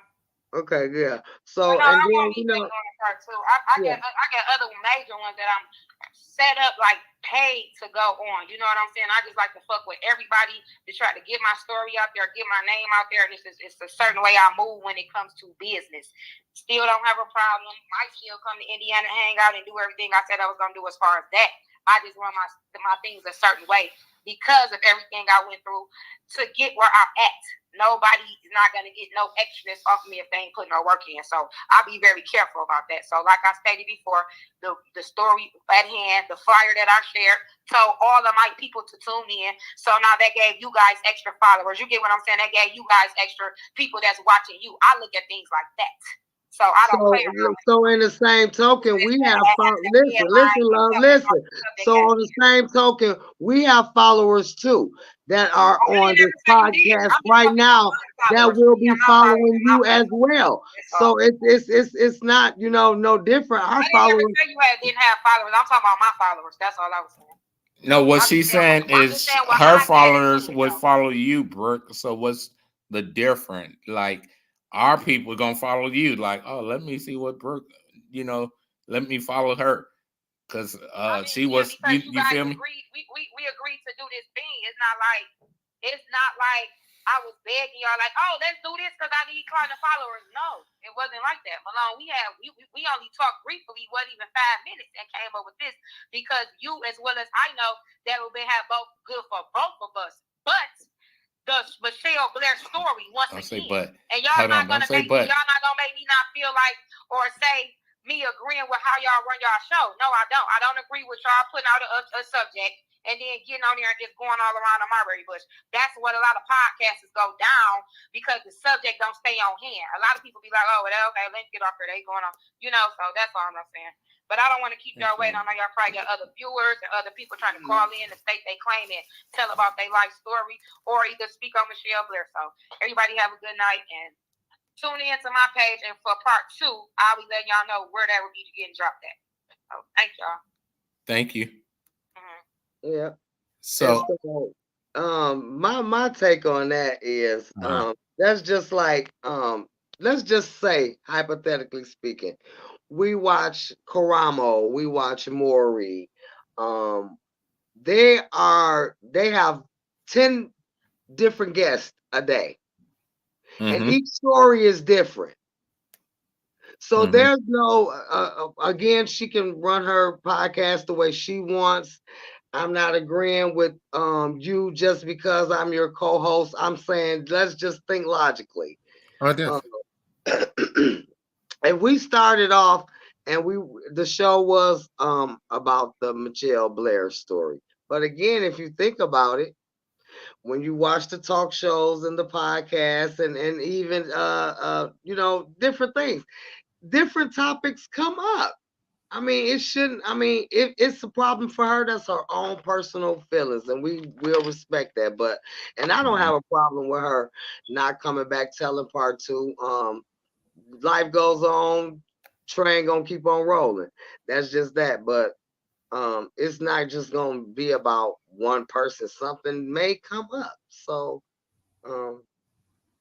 you know how we gonna rock. We gonna get it done. We gonna do what we need to do. It is what it is, and we appreciate Brooke coming on here and telling, you know, talking about the situation or whatever. But I don't agree with her as far as we should have gave her certain things. When her 2 hours was up, she could have easily, you know, like she did. But you see, I had put my headphones on to look at and listen to a different angle of this podcast, and I'm at the part where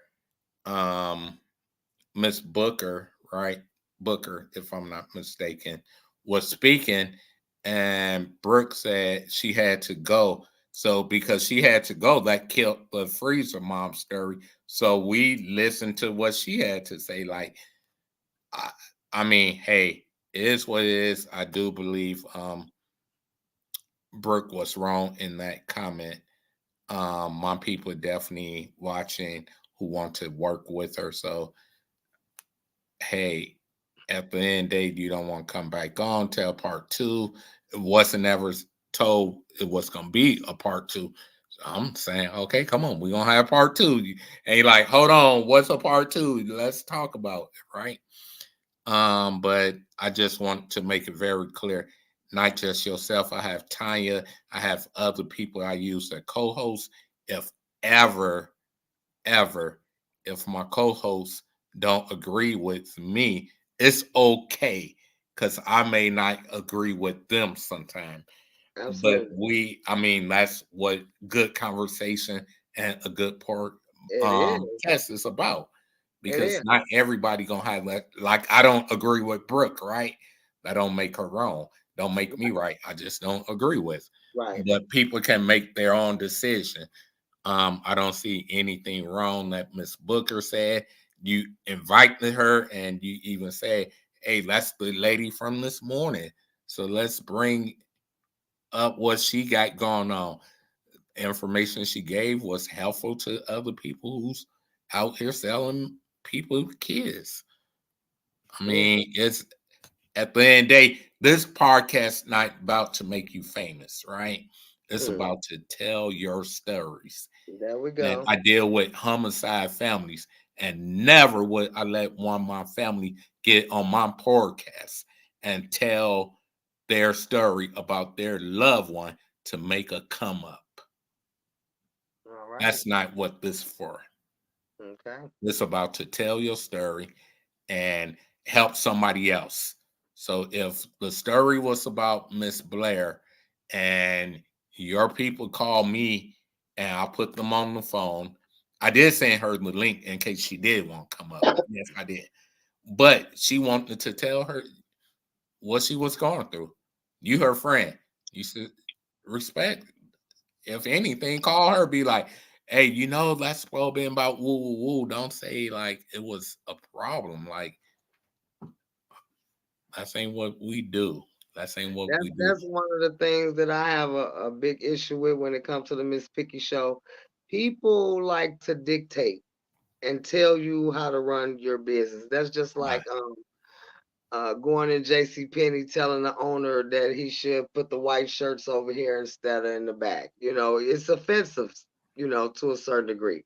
And so I try not to, tell nobody what to do with their business. If you don't agree, you don't agree, and it's okay to disagree, but it shouldn't be a problem. Like you said, don't make you right, don't make me right, don't make you wrong, and don't make me wrong. We having a different opinion, and that is what it is. But you can't tell nobody how to run their business, especially if they've been doing it for years and this is what they do. You know, Yeah. you can have an opinion, but it's what did Teresa say? And Teresa said, I felt she was done with her spin. She kept saying it's a part two.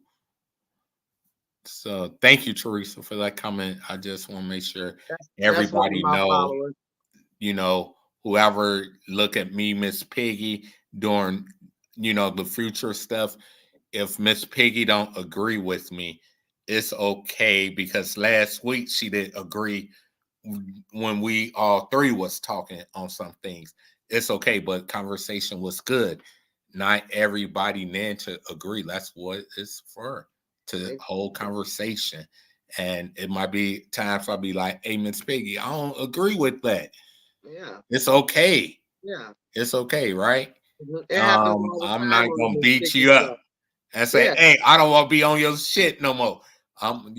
Hey, that's what we here for, to build each other and support each other no matter what. It happens all the time on the Miss Piggy show. Right. I didn't come on there because I know it'd be hype. I just It want to be eat a lit. It pickle. be lit, and we don't agree with each other all the time, and I don't agree sometimes, and whatever. But at the end of the day, for the most part, you get some type of understanding because I know how you feel, and you know how I feel. Definitely. If I mess with you, I know, man, it might be something like when we did the Freezer Mom, you were like, man, I don't care about that lady. But you did say, no, I'm not gonna do it, right? You like, Right. let's do this. Yeah. Let's make it happen. Yeah. And your opinion about Freezer Mom may be different than man's. Like man's was different from David, right? When David called in, Absolutely. I'm like, hold on, David. But I did say, I'm saying in your call, David, because I don't agree with you, right? Right. So same thing. I love Yeah. Yeah. Brooke, and hopefully, she see higher levels. Been doing it a long time. This Hmm. ain't new for me. So Yeah. I think, man, Hey, Miss Piggy, we had over 230 people watching tonight just on YouTube alone.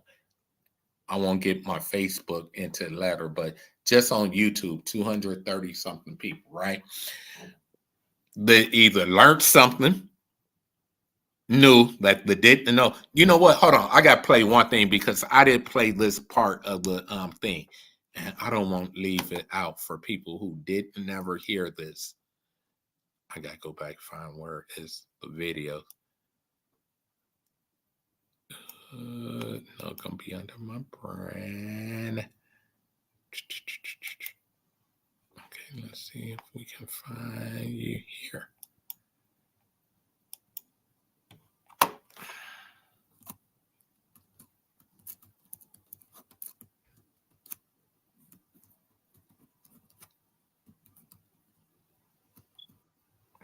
Okay, here we go. We should be coming down. I just want to show the interview of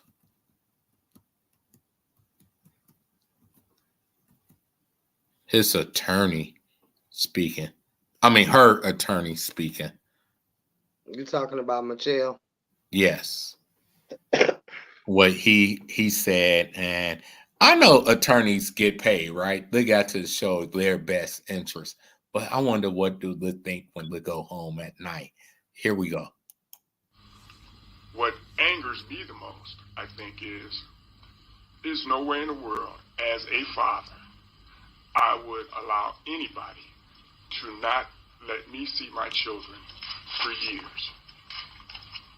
There are always options. They could have asked for a welfare check with the police, could have went back to CPS, could have went to the school system, could have done a number of things. I suspect in all reality, it wasn't a situation where Mitchelle Blair was saying you couldn't see the children. It was a situation where they chose not to see the children. Over 2 years, you don't get to see your child? That makes absolutely no sense. Mm-hmm. Do you agree with him? Absolutely. Do you think he was taking up for Michelle when he made that statement? I think he was making a point because I got a feeling when I was watching him and his disposition was like he didn't really want to be her attorney. That's kind of how I felt. I think he took it because he gonna get paid regardless. Mm-hmm. He has to act like he cared to some degree, or he's trying, or to be what insufficient counsel or some shit like that. But I don't think he I don't think he was really trying to defend her. I think that statement was against the mama and the daddy, her and him. Him at the same time, right? Mm-hmm. That's what's my thought as well. Like, how do you, man, do that? Like, how? Like, that's crazy to even think I have to defend you on a case like this. But Mm-hmm. again, it's his paycheck, right? It is. You have a duty to, say what he needed to say for her best interest, or she gonna go appeal Supposedly. and win Yeah. it. So, Supposedly. Yeah. so again, it's 10:09. I thank you guys for tuning in. Teresa, David, Mama Pam, we had people at Trina Cat. Trina, Shonda Booker, we had Common, we had who else we had? We had somebody out from Detroit. He's up top. Let me see. Sarah. We definitely had Sarah. Definitely hit me up, Sarah. Yeah, Walter. Teresa, Walter, Pam. Oh my gosh. Sperm Monkey. I'm like, Sperm Monkey, okay. Okay, Sperm Monkey. We had him. Pat Taylor. We had Shavala. my baby mama. That's my baby mama, y'all, out South Bend. When you say Sarah, don't forget Sarah. Yep, I say Sarah. Yeah. I told her make sure she hit me up. And I think that's what's really the people who comment, and David definitely call in. So thank you guys.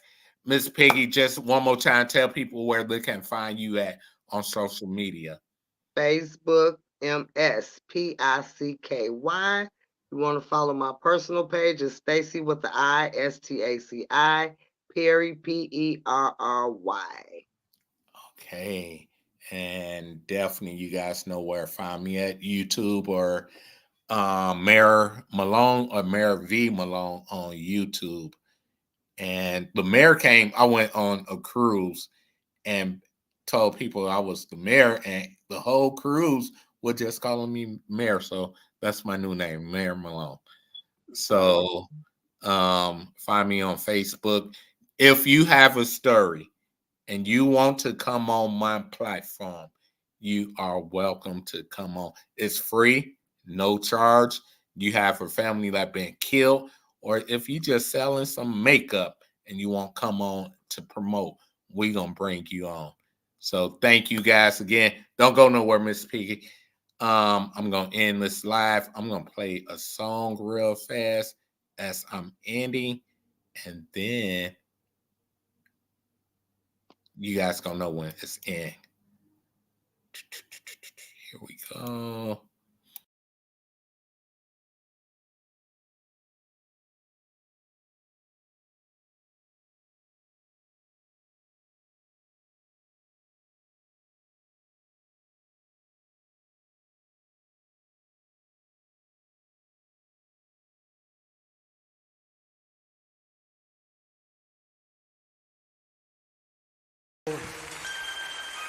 The Bible says that where the Spirit of the Lord is, there's freedom tonight.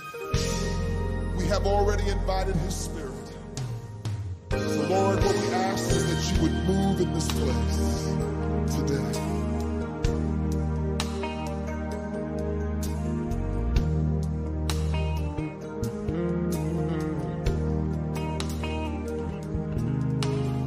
Move in this place today. This is my one desire, that you would have your way. Touch me, Lord, and I won't be the same. Move in this place today. Come on and sing it with me. Sing. Move in this place today. This is my one desire, that you would have your way. Touch me, Lord, and I won't